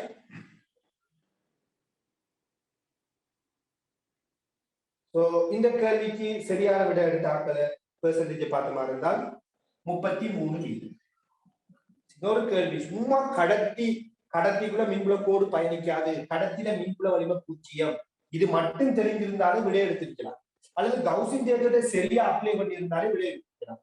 இருந்து 33 மாணவர்கள் தான் சரியான விட எடுத்திருக்கிறீங்க. ஓகே, இப்ப நம்ம 12வது கேள்விக்கு வரும். 12வது கேள்வி, ஆர் ஆரையுடைய கடத்தின் கோலம் ஒன்றிற்கு சீராக கியூ ஏற்றம் வழங்கப்பட்டுள்ளது. ஒரு கடத்தின் கோலத்துல கியூங்கிற ஏற்றம் சீராக பரவி இருக்குன்னு சொல்றாங்க. இந்த கோலத்துல மையத்துல இருந்து ஆர் தூரத்துல மின்புல வலிமை என்ன? கேள்வி, சின்ன ஒரு கேள்வி. இந்த கோலத்துல மையத்துல இருந்து ஆர் தூரத்துல மின்புல வலிமை உங்களுக்கு தெரியணும். சீராக ஏற்றம் பெற்ற ஒரு கோலம் ஒன்றை நீங்க கருதினால், சீராக ஏற்றம் பெற்ற ஒரு கோலம் ஒன்று நீங்க கருதுகிறீர்களால், இந்த கோலத்துக்கு வெளியில் இருக்கிற மின்புல வலிமை மின் அழுத்தத்தை கேட்கும் போது, சீராக ஏற்றம் பெற்ற ஒரு கோலத்துக்கு வெளியில் இருக்கிற ஒரு புள்ளியில மின்புல வலிமை மின் அழுத்தம் கேட்கும் போது நாம என்ன செய்யலாம் தான், இந்த சீராக ஏற்றம் பெற்ற கோலத்துல இந்த ஏற்றத்தில் இருக்கிற கோலத்தை மையத்தில் இருக்கிற ஏற்றமாக யோசிக்கலாம். கோலத்துக்கு வெளியில இருக்கிற ஒரு புள்ளியில மின்புல வலிமை மின்னழுத்தம் கேட்கப்படும் போது அந்த கோலத்தில் இருக்கிற ஏற்றத்தை நீங்க எப்படி யோசிக்கலாம்? மையத்துல ஏற்றம் இருக்கிற மாதிரி யோசிக்கலாம். எனவே இந்த கோலத்தில் இருக்கிற ஏற்றம் பிளஸ் கியூ இங்க இருக்கின்ற எடுத்தீங்கன்னால், இந்த ஏற்றத்திலிருந்து எவ்வளவு தூரத்துல மின்புல வலிமை கேட்கிறாங்க? ஆர் தூரத்துல கேட்கிறாங்க. அப்ப ஆர் தூரத்துல மின்புல வலிமை என்ன கேட்டால் 1/4πε k கியூவிற்கு எவ்வளவு தூரம்? ஆர். அப்ப ஆர் வரும். இப்படி சொல்லலாம். ஒருவேளை இந்த ஆர் தூரத்துல மின் அழுத்தம் கேட்டா 1/4πε k கியூவிற்கு ஆர். ஆர் வரும். இதான் ஆர் தூரத்துல மின்புல வலிமை மின் அழுத்தம். சரியா? அப்ப வெறுமனே புள்ளி ஏற்றம், ஒரு மையத்துல புள்ளி ஏற்றம் இருந்தா எப்படி மின்புல வலிமை வருமோ மின்னழுத்தம் வருமோ அதே சமன்பாடுதான் இங்கே வரும். எப்ப கோலத்துக்கு வெளியில இருந்தா. கோலத்துக்குள்ள இருந்தா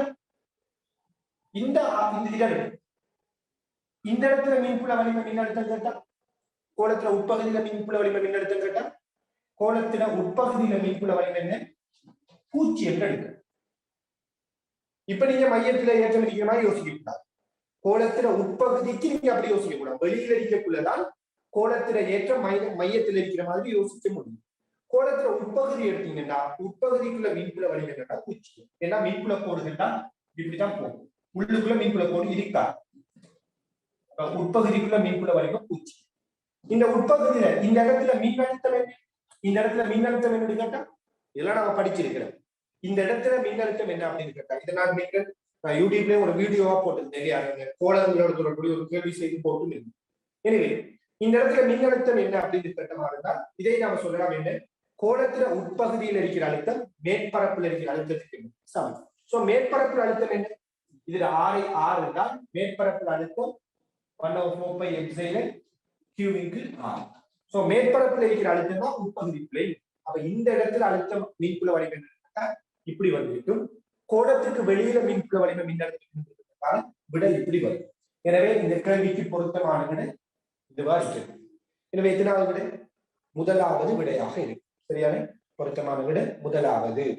சோ இந்த கேள்விக்கு 50% மாணவர்கள் சரியான விட எடுத்திருக்கிறாங்க. ஓகே, இப்ப நாம 13வது கேள்விக்கு வரும். 13வது கேள்வி, ஏற்றம் பெற்ற கடத்தா கோலத்தின் மையத்திலிருந்து 2r தூரத்தில் உள்ள புள்ளியில் மின்புலம் E எனில் ஏற்றப்பெற்ற கடத்தா கோளமொன்றின் மையத்தில் இருந்து 2r தூரத்தில் மின்புல வலிமை E எனில் மையத்திலிருந்து r/2 தூரத்தில் மின்புலம் யாது அப்படின்னு கேட்கிறாங்க. மையத்திலிருந்து r/2 தூரத்தில் மின்புல வலிமை என்ன அப்படின்னு கேட்கிறாங்க. சோ கோளத்துல ஆரே கேபிட்டல் ஆர் எடுத்தோமா. சோ பாருங்க, ஏற்றம் பெற்ற ஒரு கடத்தா கோளம். சோ பொதுவாக உங்களுக்கு தெரியும், ஏற்றம் பெற்ற ஒரு கடத்தா கோளமா இருக்கு. ஏற்றம் பெற்ற ஒரு கடத்தாத ஒரு கோளம் இருக்கிறால் அந்த கோளம் முழுவதும் ஏற்றம் எது செய்திருக்கின்றா பரம்பி காணப்படும் இல்லையா. ஒரு கோளம் எடுத்தீங்கன்னா இந்த கோளம் முழுவதும் அந்த ஏற்றம் எது செய்யும். கடத்தா கோளமா இருந்தால், கடத்தா திண்ம கோளமா இருந்தால் அங்க ஏற்றம் முழுவதும் பரம்பி காணப்படும். அதே ஒரு கடத்தும் திண்ம கோளமா இருந்தால் இந்த கோளத்துக்கு நீங்க ஏற்றத்தை வழங்கினா அந்த ஏற்றம் கோளத்திட மேற்பரப்புல மாற்றிருந்தால். சோ திண்ம கோளம் கடத்தும் கோளமா இருந்தா மேற்பரப்பு இருக்கும், கடத்தா கோளமா இருந்தா அந்த ஏற்றம் எல்லா இடத்தையும் சீராக பரப்பி இருக்கும். அப்படித்தானே? அந்த வகையில இந்த கோளத்திட மையத்திலிருந்து 2r தூரத்துல மின்புல வலிமையை E சொன்னால் r/2 தூரத்துல மின்புல வலிமை என்னங்கிறது கேள்வி. சோ முதல் உங்களுக்கு தெரியணும், இந்த மின்புல வலிமை இந்த கோளத்திட மேற்பரப்புல இருக்கிற மின்புல வலிமை. நான் இந்த கோளத்திட மேற்பரப்புல இருக்கிற மின்புல வலிமையை E0 என்று சொல்றேன். நிலவரை கொள்ளுங்க. இந்த கேள்வியில மையத்திலிருந்து r/2 தூரத்துல மின்புல வலிமையை கேட்கிறார். நான் இப்ப என்ன சொல்றேன்னா, கோளத்திட மேற்பரப்புல மின்புல வலிமையை E0 என்று சொல்றேன். எனவே கோளத்திட மேற்பரப்புல மின்புல வலிமை E0 என்றால் கோளத்தில மேற்பரப்புல இருந்து r தூரத்தில மின்புல வலிமையை நாம் என்ன சொல்லலாம்? உங்களுக்கு தெரியும், கோளத்துக்கு வெளியில மின்புல வலிமைக்கான சமன்பாடு 1/4πε Q/r வர்க்கம். அதாவது கோளத்துக்கு வெளியில மின்புல வலிமை தூரத்தில வர்க்கத்துக்கு நேர்மாறு விகித சமம். அப்படிதானே? கோளத்துக்கு வெளியில மின்புல வலிமை தூரத்தில வர்க்கத்துக்கு நேர்மாறு விகித சமம். எனவே r தூரத்தில மின்புல வலிமை E0 என்றால் 2r தூரத்தில மின்புல வலிமை என்ன இருக்கு? ரைட்டா? மேற்பரப்புல இருக்கிற மின்புல வலிமை E0 ன்னு சொல்றோம். அப்ப r தூரத்தில மின்புல வலிமை E0 என்றால் 2r தூரத்தில இருக்கிற மின்புல வலிமை நாம் எப்படி சொல்லலாம்? தூரம் 2 மடங்காக மாறினால் அதுல வர்க்கம், அப்ப தூரம் 2 மடங்குன்னா அதுல வர்க்கம் எத்தனை மடங்கு? 4 மடங்கு. அப்ப மின்புல வலிமை இந்த இடத்தில் செய்தால் 4 மடங்கால குறையும். எனவே இந்த இடத்துல இருக்கிற மின்புல வலிமையை, மேற்பரப்புல இருக்கிற மின்புல வலிமையை E0 எடுத்தால் இந்த இடத்துல இருக்கிற மின்புல வலிமையை E0/4 சொல்லலாம்.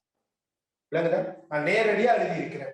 நீங்க வேணும்னா இதுல பிரதியிட்டு 2 நேரடிய சமன் எடுத்து பிரிச்சு கண்டுபிடிங்க. அதான் ஆரம்பத்துல டெஸ்டுக்கு செய்யக்குள்ள நம்ம அப்படி செய்யணும். கேள்விகள் செய்ய ஆரம்பிக்க உடனே வேகமா செய்து பழகிக்கொள்ளும். அப்ப r தூரத்துல மின்புல வலிமை E0. அப்ப 2r தூரத்துல மின்புல வலிமை என்னன்னு கேட்டால் தூரத்துல வர்க்கத்துக்கு நேர்மாறு விகித சமன்பாட்டால தூரம் 2 மடங்குட்டா அதுல வர்க்கம் எத்தனை? 4 மடங்கு. அதுவும் நேர்மாறுங்கிறதால இது E0 இருந்தால் இந்த இடத்துல 4 மடங்காக குறைஞ்சி இருக்கு.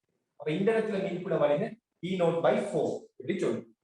இப்ப யோசிங்க, கோளத்துக்கு வெளியிலதான் மின்புல வலிமை தூரத்துல வர்க்கத்துக்கு நேர்மாறு விகித சமம். கோளத்திட உட்பகுதியில மின்புல வலிமை தொடர்பு, கோளத்திட உட்பகுதியில மின்புல வலிமைக்கான தொடர்பு நாம படிச்சிருக்கிறோம். கோளத்திட உட்பகுதிக்குள்ள மின்புல வலிமை தூரத்துக்கு நேர் விகித சமம். கோளத்திட வெளிப்பகுதியில மின்புல வலிமை தூரத்தில வர்க்கத்துக்கு நேர்மாறு விகித சமம். கோளத்தில உட்பகுதியில மின்புல வலிமை தூரத்துக்கு நேர் விகித சமம். அந்த வகையில மையத்திலிருந்து r தூரத்தில மின்புல வலிமை E0 என்றால் மையத்திலிருந்து r/2 தூரத்தில மின்புல வலிமை என்ன? மையத்திலிருந்து r தூரத்தில மின்புல வலிமை E0 என்றால் இது கோளத்தில உட்பகுதி. r தூரத்துல e நோட்ல r/2 தூரத்துல என்ன ஆகுது e நோட்/2 ஆக இருக்கு. ஞாபகப்படுத்தி பாருங்க, ஒரு கடத்தா கோணத்துல மின்புல வலிமைக்குரிய கிராஃப் இப்படி இருக்கு. கோணத்துல உட்பகுதிக்குள்ள மின்புல வலிமை நேர் விகித சமனாக அதிகரிக்கும். பிறகு கோணத்துக்கு வெளியில மின்புல வலிமை நேர்மாறு விகித சமனாக குறைவடையும். எனவே இந்த கோணத்துல r/2 தூரத்துல மின்புல வலிமை கேட்டா மின்புல வலிமை உட்பகுதிக்குள்ள தூரத்துக்கு நேர் விகித சமன். எனவே r தூரத்துல e நோட்னால் r/2 தூரத்துல e நோட்/2 சொல்லலாம். அப்ப பாருங்க, இந்த இடத்துல மின்புல வலிமை e நோட்/2, இந்த இடத்துல மின்புல வலிமை e நோட்/4. எனவே r/2 தூரத்தில் மின்புல வலிமை r/2 தூரத்தில் மின்புல வலிமை e நோட்/2 க்கு சமம். இப்ப உங்களுக்கு e நோட் என்னன்னு தெரியும். e நோட் சமன் என்ன? e சமன் e நோட்/4. அப்ப e நோட் சமன் என்ன? 4e இல்லையா? அப்ப e நோட் வார இடத்துல நீங்க 4e எழுதிட்டா சோ 4e இங்கு 2 என்று வரும். சோ இத சுருக்கினீங்களா இருந்தால் 2e வரும். எனவே r/2 தூரத்துல மின்புல வலிமையோட பருமன் நம்ம 2e ன்னு சொல்ல முடியும். விளங்குதா எப்படி சொல்றது? ரைட். எனவே இந்த கேள்விக்கு பொருத்தமான விடை என்ன அப்படின்னு பாத்தீங்கன்னா இரண்டாவது விடையாக இருக்கும். சோ இந்த கேள்வியை சரியா செய்தார்கள் பெர்சன்டேஜ் எடுத்தீங்கன்னா வெறுமனே 19 வீதம். சோ 19 வீதமான மாணவர்கள் தான் இந்த கேள்விக்கு சரியான விடை எடுத்திருக்காங்க. ரைட்டா? சோ இந்த கேள்வியை ஒரு ஆள் எழுதி சமன்பாடெல்லாம் எழுதி ஒவ்வொரு பங்கா சுருக்கி பின்ன அப்படி எடுத்து செய்வாரோட கூட டைம் போயிடும். சோ சிம்பிளா டீல் பண்ண வேண்டிய ஒரு விடயம் என்ன அப்படின்னு பாத்தீங்கன்னா, இந்த மாதிரியான விகித சமன் அல்லது நேர் விகித சமன் நேர்மாறு விகித சமனுக்கு அந்த கால்குலேஷன் எல்லாம் நம்ம மனதால செய்ய பழகிக்கணும். அப்பதான் நம்ம என்ன செய்யலாம்னா எக்ஸாம்ல வந்துட்டு டைமை வந்துட்டு சரியா மேனேஜ் பண்ணலாம். அந்த வகையில தான் நான் என்ன செய்யறேன்னா, இந்த மையத்திலிருந்து 2r தூரத்துல மின்புல வலிமை e கண்டு போட்டு மையத்திலிருந்து r/2 தூரத்துல மின்புல வலிமை கேட்கப்பட்டிருக்கிறதால நான் கோணத்தில மேற்பரப்பில் இருக்கிற மின்புல வலிமையை e நோட் எடுத்து போட்டு நான் என்ன சொன்னால், மேற்பரப்புல மின்புல வலிமை e நோட், அதாவது மையத்திலிருந்து r தூரத்துல மின்புல வலிமை e நோட், மையத்திலிருந்து 2r தூரத்துல மின்புல வலிமை e நோட்/4 ஆக இருக்கு சொல்றேன். என்றால் மின்புல வலிமை தூரத்துல வர்க்கத்துக்கு நேர்மாறுங்கிற அடிப்படையில். ஆக இங்க e நோட் தான், இங்க e நோட்/4 சொல்றேன். எனவே e நோட்/4 தான் e க்கு சமன். எனவே e நோட் என்னதுக்கு சமன் கேட்டால் 4e க்கு சமன் சொல்லலாம். எனவே e நோட்ங்கிறது 4e க்கு சமன்ங்கிற ஒரு முடிவுக்கு வருது. பிறகு நாம உட்பகுதியை யோசிக்க ஆரம்பிக்கும். கோளத்துல உட்பகுதிக்குள்ள மின்புல வலிமை தொடர்பு மின்புல வலிமை தூரத்துக்கு நேர் விகித சமன். உங்களுக்கு ஞாபகம் இருக்கோ தெரியும், கோளத்துல உட்பகுதிக்குள்ள மின்புல வலிமைக்கான சமன்பாடை நம்ம நிறுவி எடுத்திருக்கிறோம். எப்படி வரும்னா 1/4πε q r க்கு r கணம் அப்படின்னு வரும் இல்லையா? இந்த மாதிரிதான் வரும். இதுல இதெல்லாம் மாறிலியா இருக்கிறதால e வந்துட்டு r க்கு நேர் விகித சமன் நாம சொல்லுவோம். ரைட், இதெல்லாம் நம்ம நிறுவி எடுத்திருக்கோம். எனிவே அப்ப பாத்தீங்கன்னா r தூரத்துல மின்புல வலிமை e நோட் தான், r/2 தூரத்துல உட்பகுதிக்குள்ள r/2 தூரத்துல மின்புல வலிமை எடுக்கிறதுனால மின்புல வலிமை தூரத்துக்கு நேர் விகித சமன் அப்படிங்கிற அடிப்படையில rல e நோட்ங்கிறதுனால r/2ல e நோட்/2 சொல்லலாம். எனவே இந்த இடத்துல இருக்கிற மின்புல வலிமை e நோட்/2.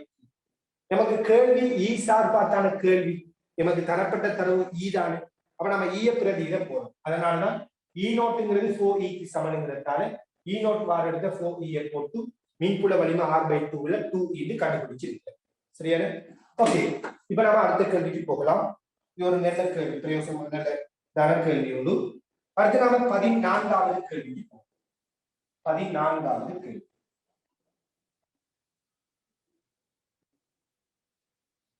இப்படியான எக்ஸாம்களை செய்யக்குள்ள இந்த மாதிரியான கேள்விகளை நம்ம செய்யக்குள்ளதான் எப்படி படிக்கணும் அப்படிங்கிற ஒரு விடயம், எப்படி எக்ஸாம் செய்யணுங்கிற ஒரு விடயத்தை நாம செய்யலாம், டெவலப் பண்ணிக்கொள்ளலாம் இல்லையா?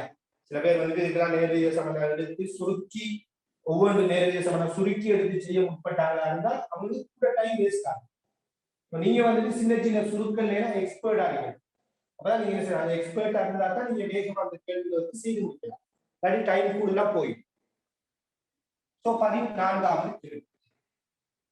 நடுநிலையான கடத்தும் கோலம் ஒன்றுக்கு அருகே புள்ளி ஏற்றமானது கொண்டு வரப்படும் போது உருவாகும் மின்புலத்தினை சரியாக காட்டுவது. உருவாகும் மின்புலத்தினை சரியாக காட்டுவது இன்னொரு கேள்வி. சோ நடுநிலையான ஒரு கடத்தும் கோலம், இந்த கோலத்துக்கு மேலுக்கு ஒரு பிளஸ் கியூ ஏற்றத்தை வச்சிருக்கிறாங்களாம். இந்த டைம்ல உருவாகிற மின்புல கோடு எப்படி இருக்குன்னு கேட்கிறாங்க. என்ன நடக்கும்? இது ஒரு கடத்தும் கோலம்ங்கிறதுக்காக இந்த பிளஸ் கியூ ஏற்றம் என்ன செய்யும்னா இந்த கோலத்தின் மீது மைனஸ் ஏற்றத்தை தூண்டும். இந்த பிளஸ் இந்த கடத்தும் கோலத்தின் மீது மைனஸ் ஏற்றத்தை தூண்டும். எனவே இந்த கோலத்தில மேற்பரப்புல இவ்வாறு மைனஸ் ஏற்றம் வந்தால் இந்த மைனஸோட சோடியா இருந்த பிளஸ் எல்லாம் என்ன செய்யும்னா இந்த கோலத்தில புற மேற்பரப்புல வந்து இந்த பிளஸ் கியூ இங்க ஒரு குறிப்பிட்ட மைனஸ் ஏற்றத்தை தூண்டும். அப்ப இந்த மைனஸோட சோடியா இருக்கிற பிளஸ் எல்லாம் இதுல புற மேற்பரப்புல வந்து நிற்கும். எனவே பாருங்க மின்புல கோடுகள்னா பிளஸ்ல இருந்து மைனஸ் நோக்கி போகணும். பிளஸ்ல இருந்து மைனஸ் நோக்கி போகணும். அதுவும் கோலத்தில மேற்பரப்புக்கு செங்குத்தா தான் போய் சேரும். கோலத்தில மேற்பரப்புக்கு செங்குத்தா போய் சேரும். இப்படி வரும். இந்த பக்கம் பிளஸ்ல இருந்து மின்புல கோடு வெளியேறும். அதுவும் கோலத்தில மேற்பரப்புக்கு செங்குத்தா தான் வெளியேறும். இப்படிதான் வெளியேறும். மேற்பரப்புக்கு செங்குத்தா வெளியேறும். இப்படி வரும். விளங்குதா? சோ இதை திருப்தி செய்யக்கூடிய விடை என்ன? இதை யோசிக்க. எனவே திருப்தி செய்யக்கூடிய விடை பாத்தீங்களா இருந்தால் இருக்கிற விடைகளுக்குள்ள பொருத்தமான விடை முதலாவதா இருக்கு. சோ இந்த கேள்விக்கு பொருத்தமான விடை முதலாவது. சோ இந்த கேள்வியை 47 மாணவர்கள் சரியாக செய்திருக்கிறாங்க. சோ எனவே இந்த கேள்வியை செய்யக்கூடிய அதாவது இந்த பிளஸ் ஏற்றம் இந்த கடத்தியின் மீது மைனஸ் ஏற்றத்தை தூண்டும் அப்படிங்கிற இந்த கேள்வியை செய்யக்குள்ள எனக்கு ஒரு எனக்கு ஒரு ஆள் கேட்ட டவுட் ஒன்று ஞாபகம் வருது. எனக்கு அந்த டவுட் அவர் அனுப்பியிருந்தாரு. எனக்கு இப்பதான் அந்த டவுட் ஞாபகம் வந்து அவர் என்ன கேட்டிருந்தாருன்னா இந்த மாதிரி தூண்டல் அப்படிங்கிற நிகழ்வு, இந்த கடத்தியில நடக்கிற மாதிரியான தூண்டல்ங்கிற நிகழ்வு கடத்தாத காவலி பொருட்களையும் நடைபெறுமா? தூண்டல் காவலி பொருட்களையும் நடைபெறுமா அப்படிங்கிற ஒரு கேள்வியை கேட்டிருந்தார். உதாரணத்துக்கு இங்க இருக்கிற கடத்தும் கோலத்துல இந்த பக்கம் மைனஸ் ஏற்றம் வந்து இந்த பக்கம் பிளஸ் ஏற்றம் வந்த மாதிரி இது ஒரு கடத்தா கோலமா இருந்தால் இந்த தூண்டல் நடந்திருக்குமா அப்படின்னு ஒரு கேள்வி. என்ன ஒரு கேள்வி இல்லையா? நாம இந்த இடத்துல ஒரு பிளஸ் கியூ ஏற்றத்தை வச்சு போட்டு இந்த இடத்துல கடத்தாத ஒரு கோலத்தை எடுக்க மாதிரி, கடத்தா கோலத்தை எடுக்க மாதிரினால் உண்மையிலேயே இந்த பிளஸ் கியூ இங்க மைனஸ் கியூவை தூண்டும். இந்த பிளஸ் கியூ இந்த கடத்தாத பொருள் மீது ஏற்றத்தை தூண்டும். ஆனா என்ன நடக்காதுண்டால் இங்க பிளஸ் கியூக்கு சமனான மைனஸ் கியூ எல்லாம் இந்த கோலத்தில வெளி மேற்பரப்புலையும் அதுக்கு சமனான ஏற்றங்கள் எல்லாம் இந்த கோலத்தில எதிர் வெளி மேற்பரப்புலையும் வந்து நிற்காது. எப்படி தூண்டப்படுமானால் கடத்தாத ஒரு பொருளா இருந்தா எப்படி ஏற்றம் தூண்டப்படும்னா இந்த பிளஸ் கியூ இந்த பொருள் மீது ஏற்றத்தை தூண்டக்கூட இவர் வந்துட்டு பிளஸ் மைனஸ் சோடியான ஏற்றங்களாகத்தான் வந்து நிற்பாங்க. இப்படிதான் ஏற்றங்கள் வந்து நிற்கும். அதாவது பிளஸ் மைனஸ்ங்கிற அந்த ஏற்ற சோடி எடுத்தீங்கன்னா இந்த பிளஸ் கியூவுக்கு பக்கத்துல மைனஸ்ல முனை திருப்பி இருக்கத்தக்கதாக ஏற்றங்கள் வந்து நிற்கும். அடுத்த பக்கத்துல பிளஸ் ஏற்றம் இருக்கு. கடத்தாத ஒரு கோலம்ங்கிறதால ரைட் இங்க என்ன நடக்கும்னா இங்க பிளஸ் கியூ ஏற்றம் இருக்கும் போது இங்க வந்து சுயாதீன ஏற்றங்கள் இல்லதானே. சுயாதீன ஏற்றங்கள் இருக்கிற பட்சத்துலதான் அது ஒரு கடத்தும் பொருளாக இருக்கு. சுயாதீன ஏற்றங்கள் இல்லாத அது ஒரு கடத்தாத பொருள். எனவே இந்த பிளஸ் கியூவை நம்ம இங்க கொண்டு வந்த என்ன நடக்கும்னால் இங்க இருக்க டைபோல்னு சொல்றோம் இல்லையா? கெமிஸ்ட்ரியில சம்டைம்ஸ் படிக்கிறீங்க தெரியாது. அப்ப இங்க பிளஸ் கியூ இருக்கிறதால இந்த பிளஸ் கியூ என்ன செய்யும்னா இங்க மைனஸ் கியூவை தந்த பக்கம் இழுக்கக்கூடிய அமைப்புல கொண்டு வரும். ஆனா எப்பொழுதுமே மைனஸ் பிளஸ் சோடியா தான். அதாவது கடத்தாத ஒரு கோலத்தில இப்படிதான் ஏற்ற சோடிகள் காணப்படுவாங்க. அவங்களோட பாட்டுக்கு சுயாதீனமா இருக்காங்க. இப்படி இருக்காங்க வச்சுக்கோங்க. சுயாதீனமான இப்படி இருக்காங்க. மைனஸ் பிளஸ் சொல்லி வேற வேற திசைகளை இருந்திருக்கலாம். இப்படி இருந்திருக்கலாம். இப்ப இந்த கோலத்தை பிளஸ் கியூவுக்கு பக்கத்துல நாம கொண்டு வந்தா இந்த சோடி ஏற்றங்கள் இருக்குதானே இதுல மைனஸ் முனையெல்லாம் பிளஸ்ல பக்கம் திரும்பின அமைப்பை விளக்கி ஆனா எப்படி வந்து சேராதுன்னா கடத்தும் கோலம் மாதிரி வந்து சேராது. கடத்தும் கோலத்துல ஒரு பக்கம் மைனஸ் வர, அடுத்த எதிர்பக்கம் பிளஸ் வரும், தனித்தனியா பிரிஞ்சிருவாங்க. இப்படியான ஒரு பிரிகை இந்த தூண்டல்ல நடக்கும். கடத்தாத கோலத்துல நடைபெறுகின்ற தூண்டல்ல மைனஸும் பிளஸும் வேற வேறையா பிரித்து நிற்காது. விளங்குதா? இப்படிதான் இந்த தூண்டலுங்கிற ஒரு நிகழ்வு நடக்கும். பிளஸ் ஏற்றம் இங்க வந்தா அதுக்கு அந்த பிளஸ்ங்கிற பக்கமாக மைனஸ் ஏற்றங்கள் திரும்புகிற அமைப்புலதான் இந்த ஏற்ற சோடிகள் ரைட். எனவே இந்த பிளஸ் கியூவை பொறுத்தவரையில இவர் இப்படியான ஒரு நிகழ்வை ஏற்படுத்தினாலும் இங்க வந்துட்டு வேற எந்த ஒரு மாற்றங்களும் நடைபெறாது. எப்படி இங்க பிளஸ் மைனஸ் ஒரு சோடி வந்து இங்கால திரும்புதோ அந்த மாதிரியான ஒரு நிகழ்வு என்ன செய்யாதுன்னா இதுக்குள்ள வந்துட்டு நடைபெறாது. சரியான விளங்குதா? இப்படித்தான் அங்க தூண்டல் நடைபெறும். கடத்தாத கோலங்கள்ல நீங்க எதிர்பார்க்க வேணா பிளஸ் மைனஸ் வேற வேறையா பிரிங்கி இப்படி மின்புலத்தை உருவாக்குவாங்கன்னு யோசிச்சாங்க. அப்படி நடைபெறாது. தூண்டல் நடக்கும், ஆனா இப்படி நடைபெறாது. அடுத்தது 15வது கேள்வி. 15வது கேள்வி. இந்த டைபோல் இப்ப நான் கீறி இருக்கிற இந்த டைபோல் மொமெண்டம் சம்பந்தமான நம்ம சிலபஸ் இல்லையா? அதாவது இந்த இப்ப நான் கீறி காட்டினேன் தானே, இந்த சோடி ஏற்றங்களை இப்படி இடிப்பாங்க. இதை வச்சுக்கிட்டு இதுல பெரிய ஒரு டீப்பான ஒரு தியரி ஏரியா ஒன்று இருக்குது. அப்படிப்பட்ட அந்த தியரி ஏரியா நம்ம சிலபஸ்ல இல்லை. வெறுமனே கடத்தும் கோலங்களை தூண்டப்படுற ஏற்றம் சம்பந்தமாக நம்மகிட்ட இருக்குது. வேணா ஒரு நாள் கேட்ட ஒரு டவுட்டா இவர் கேட்டதெல்லாம் நான் இந்த சொல்லுவேன். அதாவது வந்துட்டு தூண்டலுங்கிற ஒரு நிகழ்வு நடக்கும், ஏற்றங்கள் பிரிந்து நிற்காது அப்படிங்கிற விடயத்தை நீங்க தெரிஞ்சு வச்சுக்கொள்ளுங்க. டவுட்டா கேட்டதெல்லாம் நான் அதையும் சொல்லியிருக்கேன். தூண்டல் நடக்கும், ஆனா ஏற்றங்கள் என்ன செய்யாதுன்னா ரெண்டாக பிரிஞ்சு திரும்பி நிற்காது, எல்லாமே சோடியா தான் இருக்காங்க. 15வது கேள்வி ஒரு கால்குலேஷனுக்குரிய ஒரு கேள்வி. திணிவு எம்மும் ஏற்றம் கியூவையும் கொண்ட இரு சிறிய கோலங்கள் எல் நீளமுடைய நூலினால் கட்டி தொங்க விடப்பட்டுள்ளன. தொகுதி சமநிலையில் உள்ளது எனில் எக்ஸின் பருமன் என்ன அப்படின்னு கேட்டிருக்கிறார். எக்ஸ் என்ன அப்படின்னு கேட்கிறாங்க. இப்ப பாருங்க, திணிவு எம்மையுடைய இரண்டு சிறிய கோலங்களை இந்த மாதிரி எல் நீளமுடைய இடையாக நம்ம கட்டி தொங்க விடல. இவங்க ரெண்டு பேருக்கு இடையிலான வேறாக்கம் எக்ஸாக வந்து சேரலாம். சோ இந்த எக்ஸிட பருமன் என்னங்கிறதான் கேள்வி. இதெல்லாம் நம்ம நேரடியா தியரியில படிக்க விடைகள் இல்லையா? நம்ம இதெல்லாம் தியரி பார்ட் படிக்க விடை இப்படியான விடைகளை நம்ம கேள்விகளா செய்திருக்கிறோம். உங்களுக்கு தெரியும், இந்த ரெண்டு பிளஸ் ஏற்றத்தையும் ஒன்று வெறுமனை இப்படி கட்டி தொங்க விட்டுருந்தோம். ரெண்டு பிளஸ் ஏற்றத்தை நம்ம இப்படி கட்டி தொங்க விட்டா பிளஸ் ஏற்றம் இன்னும் ஒரு பிளஸ் ஏற்றத்தை தள்ளுங்கிற அடிப்படையில இவங்க இரண்டு ஏற்றங்களும் இவ்வாறு தள்ளப்பட்டு ஒரு குறிப்பிட்ட தூரத்துக்கு அசைந்ததன் பிற்பாடு சமநிலையில வந்து சேருவாங்க.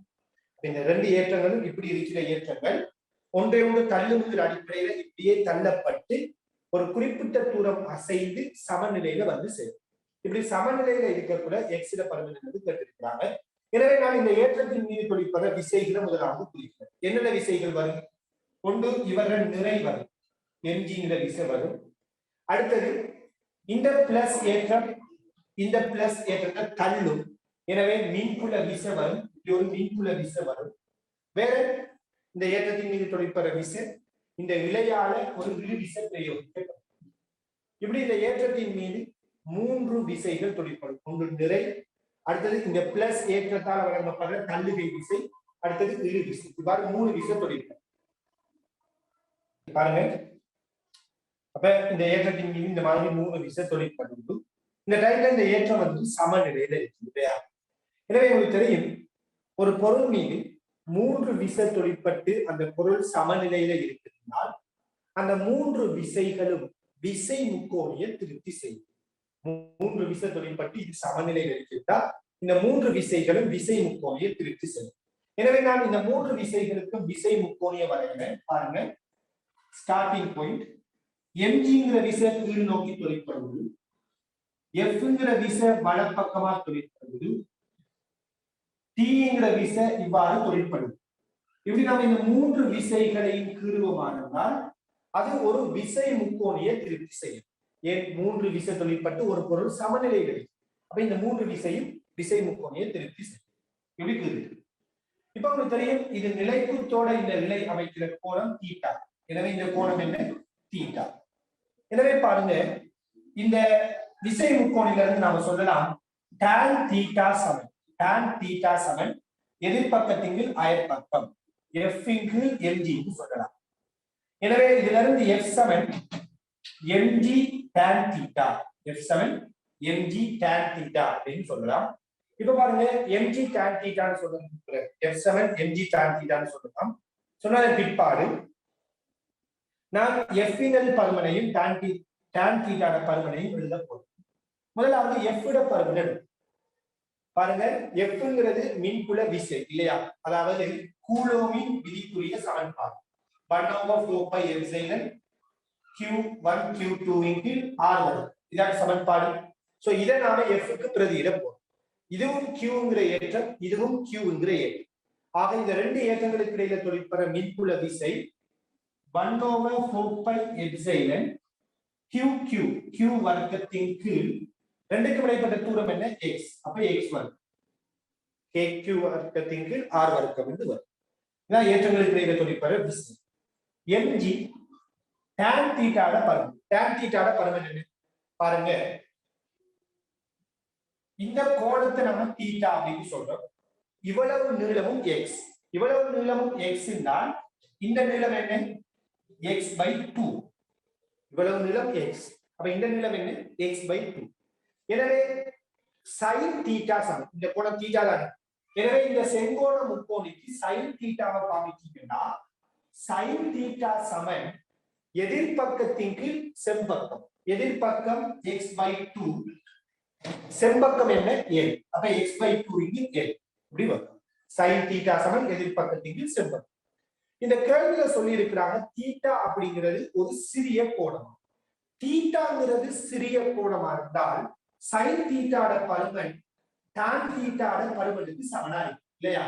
sin தீட்டாட பருமன் அண்டளவா tan தீட்டாட பருமனுக்கு சமம். ஏன், தீட்டாங்கிறது சிறிய கோணம் என்றால் sin தீட்டா அண்டளவா தீட்டாவுக்கு சமம். தீட்டாங்கிறது ஒரு சிறிய கோணம் என்றால் tan தீட்டாவும் அண்டளவா தீட்டாவுக்கு சமம். எனவே இதுவும் தீட்டாவுக்கு சமம், இதுவும் தீட்டாவுக்கு சமம்டா sin தீட்டா tan தீட்டாவுக்கு அண்டளவா சமனா இருக்கு. எப்ப தீட்டாங்கிறது சிறிய கோணமா இருக்கக்கூடாது. அந்த வகையில tan தீட்டாவை நம்ம x/2l என்று இப்ப நம்ம x எழுவாய் மாற்றம் செய்த மாதிரி தான் நமக்கு விட வரும். சோ பாருங்க, இந்த x வர்க்கம் அங்கால போகட்டும், x கணம், இந்த 2l இங்கால வரட்டும். சோ இங்க இந்த ரெண்டையும் சுருக்கலாம். இந்த l இங்கால வரட்டும், l q வர்க்கத்தின் கீழ் இந்த mg இங்கால வரும் 2πε mg அப்படின்னு வரும். சோ x கணம் சமன் lq வர்க்கத்தின் கீழ் 2πε mg என்றால் x-ங்கிறது என்னதுக்கு சமம், இதுட 1/3 அடுக்குக்கு சமம். எனவே பொருத்தமான விட என்ன பார்த்தீங்கன்னா, இதுக்கு பொருத்தமான விட முதலாவதாக இருக்கும் இல்லையா. இந்த கேள்விக்கு பொருத்தமான விட என்ன, முதலாவது. சோ இந்த கேள்வி 42 விதமான மாணவர்கள் சரியாக செய்திருக்கிறாங்க. தெரியுது சரியான 42 விதமானவர்கள் சரி எடுத்திருக்கிறாங்க. அடுத்து நாம 16வது கேள்விக்கு போவோம். 16வது கேள்வி இது தொடர்பா நாம மேலதிகமா இன்னும் சில விடயங்கள்லாம் நாம தியரியில படிச்சிருக்கோம், அதெல்லாம் கட்டாயம் தெரிஞ்சு வச்சுக்கொள்ளணும். இது வேற ஏற்றமா இருந்தா இந்த கோணம் எப்படி வரும், இந்த ரெண்டு திணிவுகளும் வேற திணிவுகளா இருந்தா கோணம் எப்படி வரும், இதெல்லாம் நாம செஞ்சிருக்கிறோம், படிச்சிருக்கிறோம். அதெல்லாம் ஞாபகப்படுத்தி கொள்ளலாம், அதெல்லாம் கட்டாயம் தெரிஞ்சிருக்கோம். அப்படியான கேள்விகள் வர முடியும். ரெண்டு ஏற்றங்களும் வேற ஏற்றங்களா இருந்தா, ரெண்டு ஏற்றங்களும் வேற திணிவுகளா இருந்தா இந்த கோணம் எப்படி இருக்கு. ஏற்றம் மாறினாலும் கோணம் மாறாது, சமனான கோணம் மாறிட்டு. திணிவு மாறினா கோணம் மாறும், பெரிய திணிவுக்கு சிறிய கோணம் வரும். இதெல்லாம் நம்ம படிச்சிருக்கிறோம், ஞாபகப்படுத்திக் கொள்ளுங்க. அடுத்து நாம 16வது கேள்விக்கு வரும். 16வது கேள்வி.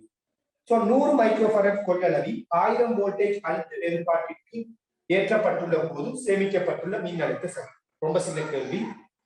ஒரு கொள்ளளவில வோல்டேஜ் கொள்ளளவுக்கு தந்து சேமிக்கப்பட்ட சக்தியை கேட்கிறாங்க.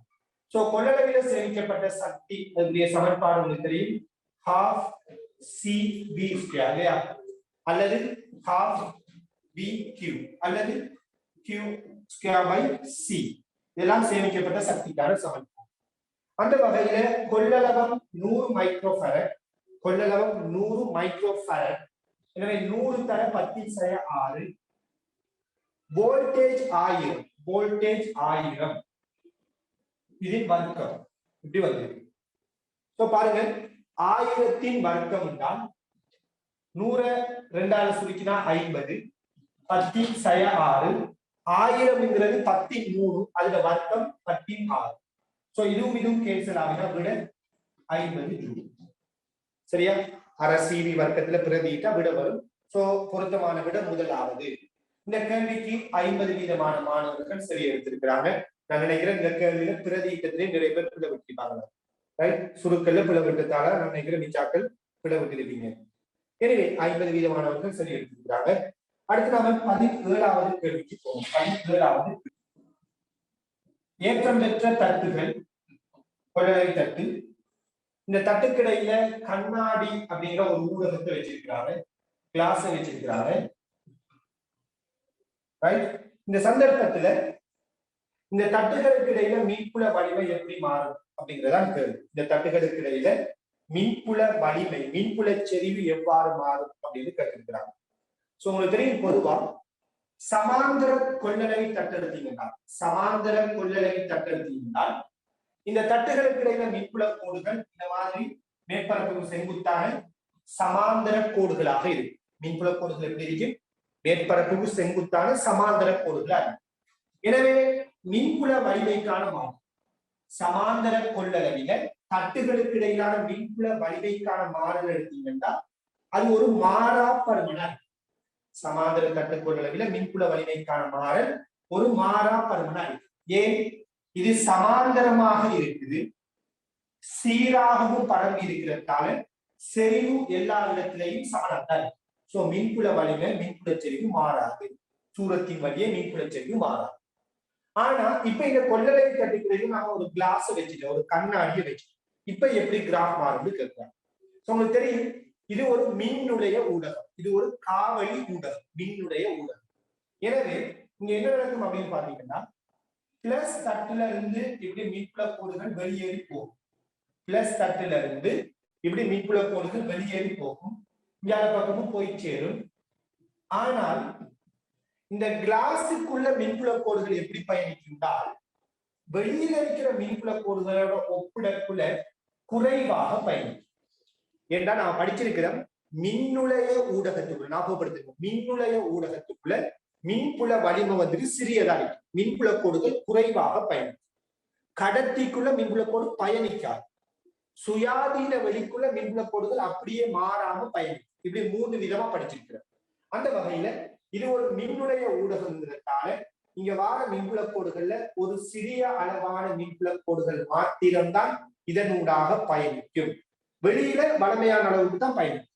ஆக மின்புல வலிமைக்குரிய மாறல் எடுத்தீங்கன்னா, மின்புல வலிமைக்கான மாறல் எடுத்தால் இதுல இருந்து இதுவரைக்கும் மின்புல வலிமை பருமன் மாறாது. அதே நேரத்துல கிளாஸுக்குள்ள போன மாதிரி இருந்தா இங்க இருக்கிற மின்புல போடுற செறிவை விட கிளாஸுக்குள்ள மின்புல போடுற செறிவு குறைவா இருக்கு. எனவே மின்புல வலிமை குறைவா மாறாம இருக்கு. மாறாது, சமாந்தர கோடுதான், அப்ப மாறாம இருக்கு.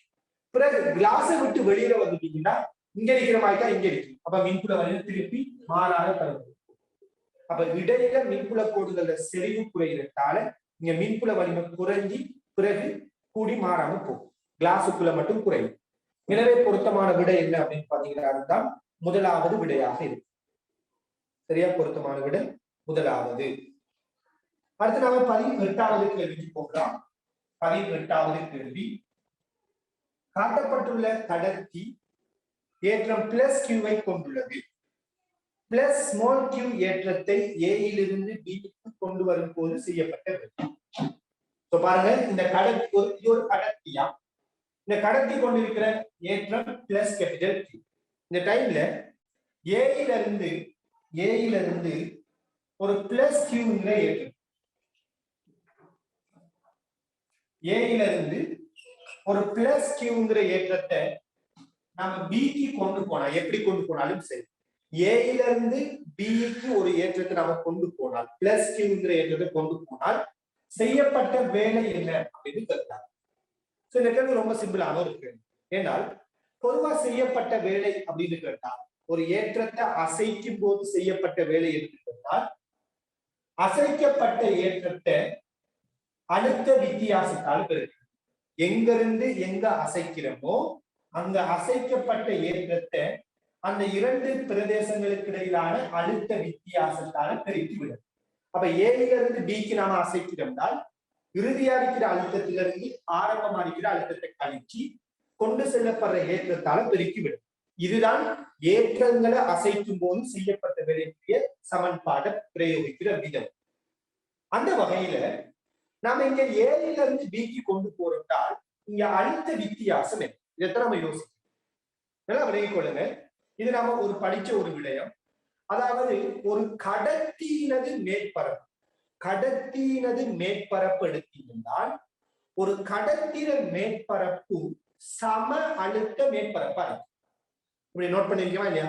சம அழுத்த மேற்பரப்பு நம்ம இப்ப ஒரு விடயத்தை சொல்லியிருக்கோம். ஒரு கடத்தின மேற்பரப்பு எப்படிப்பட்ட மேற்பரப்புனால் அது ஒரு சம அழுத்த மேற்பரப்பு. ஒரு கடத்தி இப்படி ஒரு கடத்தி வச்சு இந்த கடத்தில இப்படி இருக்குதுன்னா இந்த மேற்பரப்பு எப்படிப்பட்ட மேற்பரப்புனா சம அழுத்த மேற்பரப்பு. இந்த மேற்பரப்புல எல்லா இடத்திலையும் அழுத்தம் சமன்.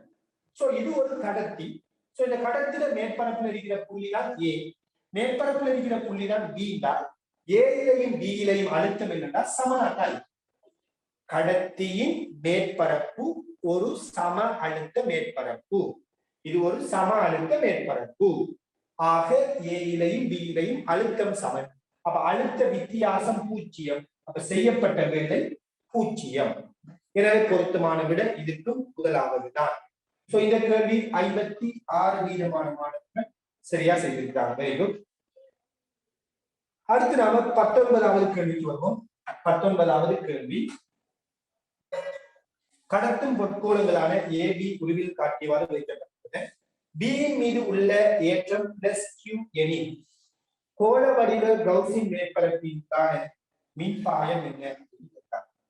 கோள வடிவ கவுசின் மேற்பரப்பினூடான மின்பாயம் என்னன்னு கேட்டிருக்காங்க. சரியா? சோ பாருங்க, இது ஒரு முக்கியமான ஒரு கேள்வி. அதாவது இரண்டு கோளங்களை இப்படி நாம வச்சுக்கொண்டு இதுல உட்கோளத்தை நாம புவித்தொடுப்பு செய்யறோம் இல்லையா? புவித்தொடுப்பு செய்யறோம். அந்த டைம்ல இந்த கவுஸ்ல மேற்பரப்புகளால பாயிர ஏற்றம் என்ன, மின்பாயம் என்ன அப்படின்னு கேட்கிறாங்க. பொதுவா உங்களுக்கு தெரியணும், ஒரு கோளத்துக்குள்ள நாம இன்னும் ஒரு கோளத்தை வச்சு போட்டு வெளியில இருக்கிற கோளத்துக்கு ஏற்றத்தை வழங்கலாம். வெளியில இருக்கிற கோளத்துக்கு ஏற்றத்தை வழங்கினா இந்த உள்ளுக்குள்ள இருக்கிற கோளத்துல எந்த ஒரு மாற்றமும் வராது. இந்த உள்ளுக்குள்ள இருக்கிற கோளத்துல ஏற்றம் என்ன இருக்குன்னா 0 இருக்கும். வெளியில இருக்கிற கோளத்துக்கு நீங்க ஏற்றத்தை வழங்கி இருந்தா உள்ளுக்குள்ள இருக்கிற கோளத்துல எந்த பாதிப்பும் இல்லை. அதுக்குள்ள ஏற்றம் என்ன இருக்குன்னா 0 தான்.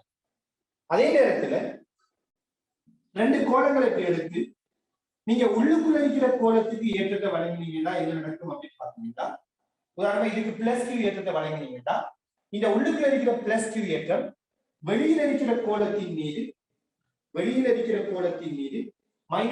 தூண்டும். இந்த -q சோடியான பிளஸ் ஏற்றம் எல்லாம் இந்த கோளத்துல வெளியில வந்து நிற்கும். இப்படி ஏற்றம் வந்து சேரும். இது உட்கோளத்துக்கு நாம ஏற்றத்தை வழங்கினா எப்படி நடக்கும்? அதே நேரத்துல நீங்க உட்கோளத்தை புவித்தொடுப்பு செய்துட்டீங்கன்னா இந்த டைம்ல என்ன நடக்கும்னா, நம்ம வெளிக்கோளத்துக்கு ஏற்றத்தை வழங்கக்குள்ள அந்த ஏற்றத்திட ஒரு பகுதி இந்த வெளிக்கோளத்துல உள்ளுக்குள்ள போகும். அந்த ஏற்றத்துல ஒரு பகுதி என்ன செய்யும்னா இந்த உட்கோளத்துல உள்ளுக்குள்ள போகும், இன்னும் ஒரு பகுதி வெளியில வந்து இப்படி வெளியில வந்து நிற்கிற ஏற்றத்தை Q1 என்றும் இந்த கோளத்துக்கு நாம வழங்கின மொத்த ஏற்றம் Q, அதுல உள்ளுக்குள்ள போன ஏற்றத்தை Q2 எடுத்தால் இந்த கோளத்துல உட்பகுதிக்குள்ள போய் சேர்ந்த இந்த +Q2 ஏற்றம் என்ன செய்யும்? இந்த கோளத்தின் மீது -Q2 ஏற்றத்தை தூண்டும். இதன் மீது -Q2 ஏற்றத்தை தூண்டும். எனவே இந்த உட்கோளம் புவித்தொடுப்பு செய்யப்பட்டிருக்கும் போது இந்த கோளத்துல ஒரு பகுதி ஏற்றம் +Q2 உள்ளுக்குள்ள போக இந்த +Q2க்கு சமனான -Q2 இதன் மீது தூண்டப்பட்டிருக்கு. இப்படியான ஒரு சந்தர்ப்பம் உருவாகும்.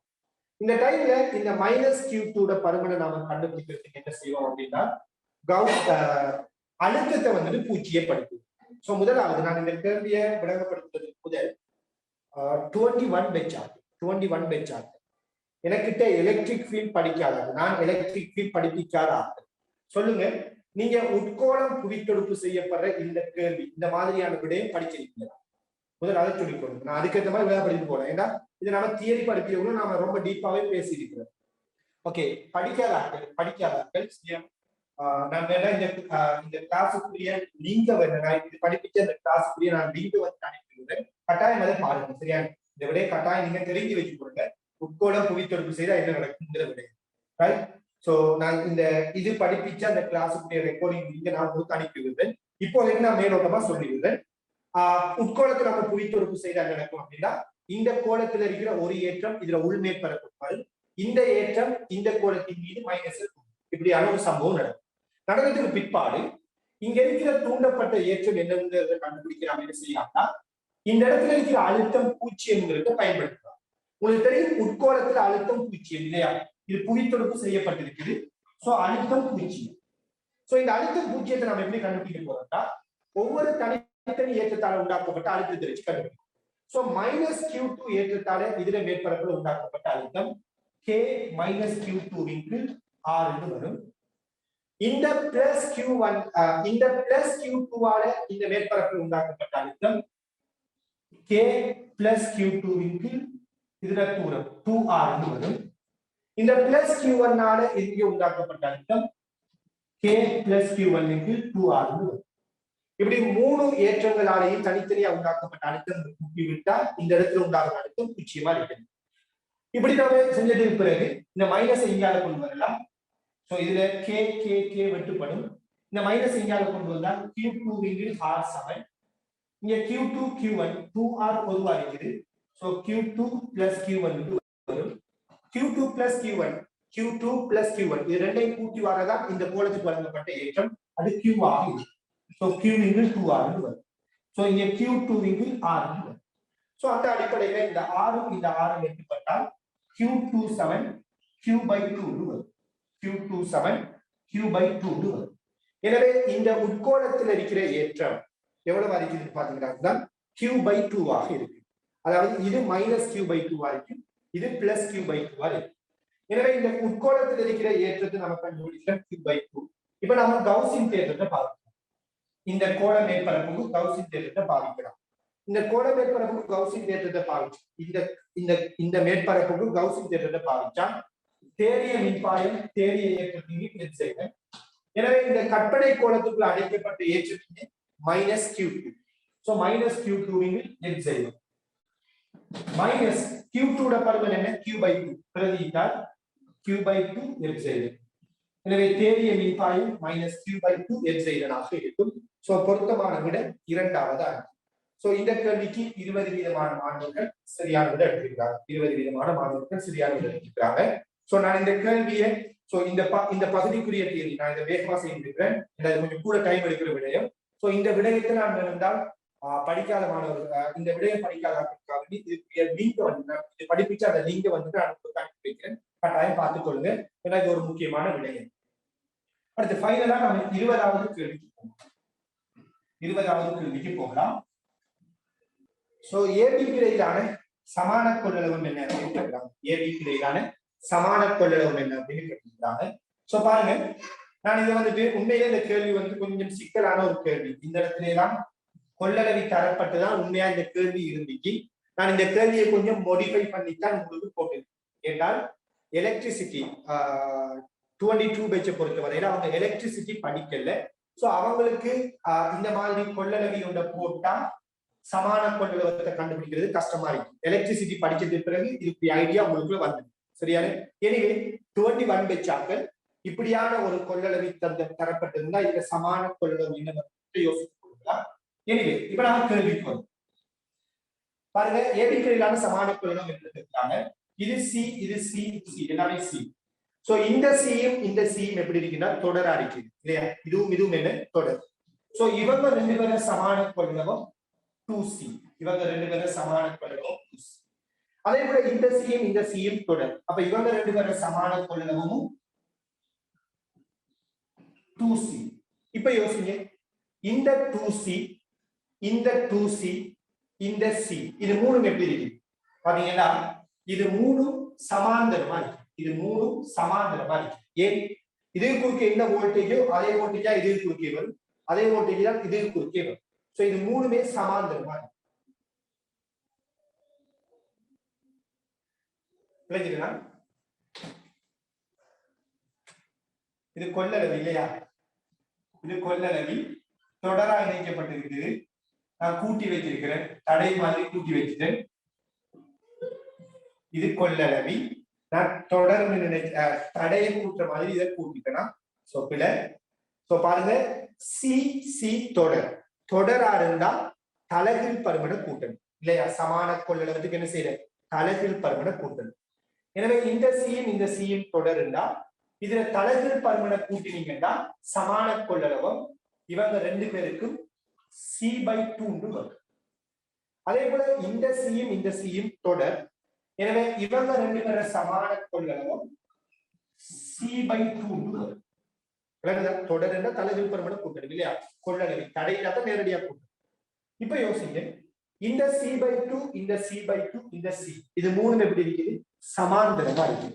சமாந்தரமா இருந்தா நேரடியா கூட்டணும். அந்த c-யோட c/2 c/2 கூட்டணும். கூட்டினா 2c வரும். சோ இதுல சமான கொள்ளளவும் 2c ஆக இருக்கும். சோ இந்த கேள்விக்கு பொருத்தமான விட 4வது. சோ 45% மாணவர்கள் இந்த கேள்விக்கு சரியான விட எடுத்திருக்காங்க. ரைட்? சோ அந்த வகையில இந்த எக்ஸாம் பத்தி இன்னும் சொல்ல வேண்டியிருக்குது. இந்த எக்ஸாம்ல பாத்தீங்கன்னா நான் மெயினா வந்துட்டு 22 பெச் ஆக்களுக்கு சொல்லியிருந்தேன். 21 பெச் ஆக்களும் 22 எக்ஸாம் எழுதுங்கிறத நான் சஜஸ்ட் பண்ணியிருந்தேன். ஸோ அந்த வகையில இந்த எக்ஸாம்ல வந்துட்டு எடுக்கப்பட்ட மார்க்ஸ்களை கொஞ்சம் நான் சொல்லி போடுறேன்.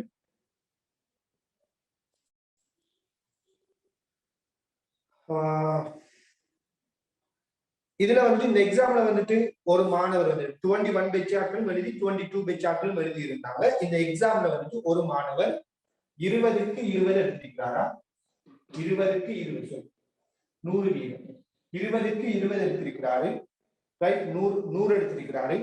ஆனா அந்த மாணவர் வந்துட்டு அந்த ஸ்டூடெண்ட் பேர் வந்துட்டு பாத்தீங்கன்னா இருந்தால் ஹம்தான் அஹ்மத். அவர் வந்துட்டு 22 பெச். அதான் இங்க ஹைலைட் பண்ண வேண்டிய விடயம். ஸோ 21 பெச் ஆட்களும் எழுதி இருந்தாங்க. எல்லாரும் இல்லாட்டியும் நிறைய பேர் எழுதிருக்கீங்க. ஸோ 22 பெச் தான் ஹையஸ்ட் மார்க்ஸ் எடுத்திருக்கிறாரு ஹம்தான் சம்மாந்துரை. ரைட்? வேற மார்க்ஸ் தான் ஹையஸ்ட் மார்க்ஸ். ஸோ ரெண்டாவது ஹையஸ்ட் மார்க்ஸ் 95 வீதம் 95 195. அடுத்த ஆட்களை பாத்தீங்கன்னா இருந்தால் ஏஆர் சுக்ரா அவர் ஏறாவூர். அதே போல கிருஷாந்த் அவரு ஏறாவூர் செங்கரடி. அதே போல இவங்க ரெண்டு பேரும் 95 எடுத்திருக்கிறாங்க. அடுத்து 90 வீதம் 90 எடுத்தாங்க பாத்தீங்கன்னா இருந்தால் அஃப்கர் அஹ்மத்.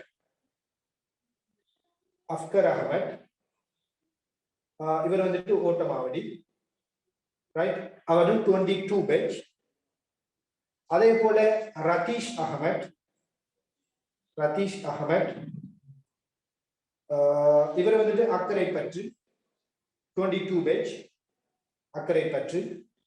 அதே போல இஹ்சானுல் ஹக் இவரும் 90. இவர் வந்துட்டு 21 பெச். அடுத்தது ஃபாத்திமா சஃப்னா இவையும் 22 batch Addalaichenai bike. Right? So பாத்தீங்கன்னா இருந்தால் நிறைய மாணவர்கள் வந்துட்டு 100 மாணவர்கள் நிறைய பேர் வந்து சரியான மார்க்ஸ் எடுத்திருக்கிறாங்க.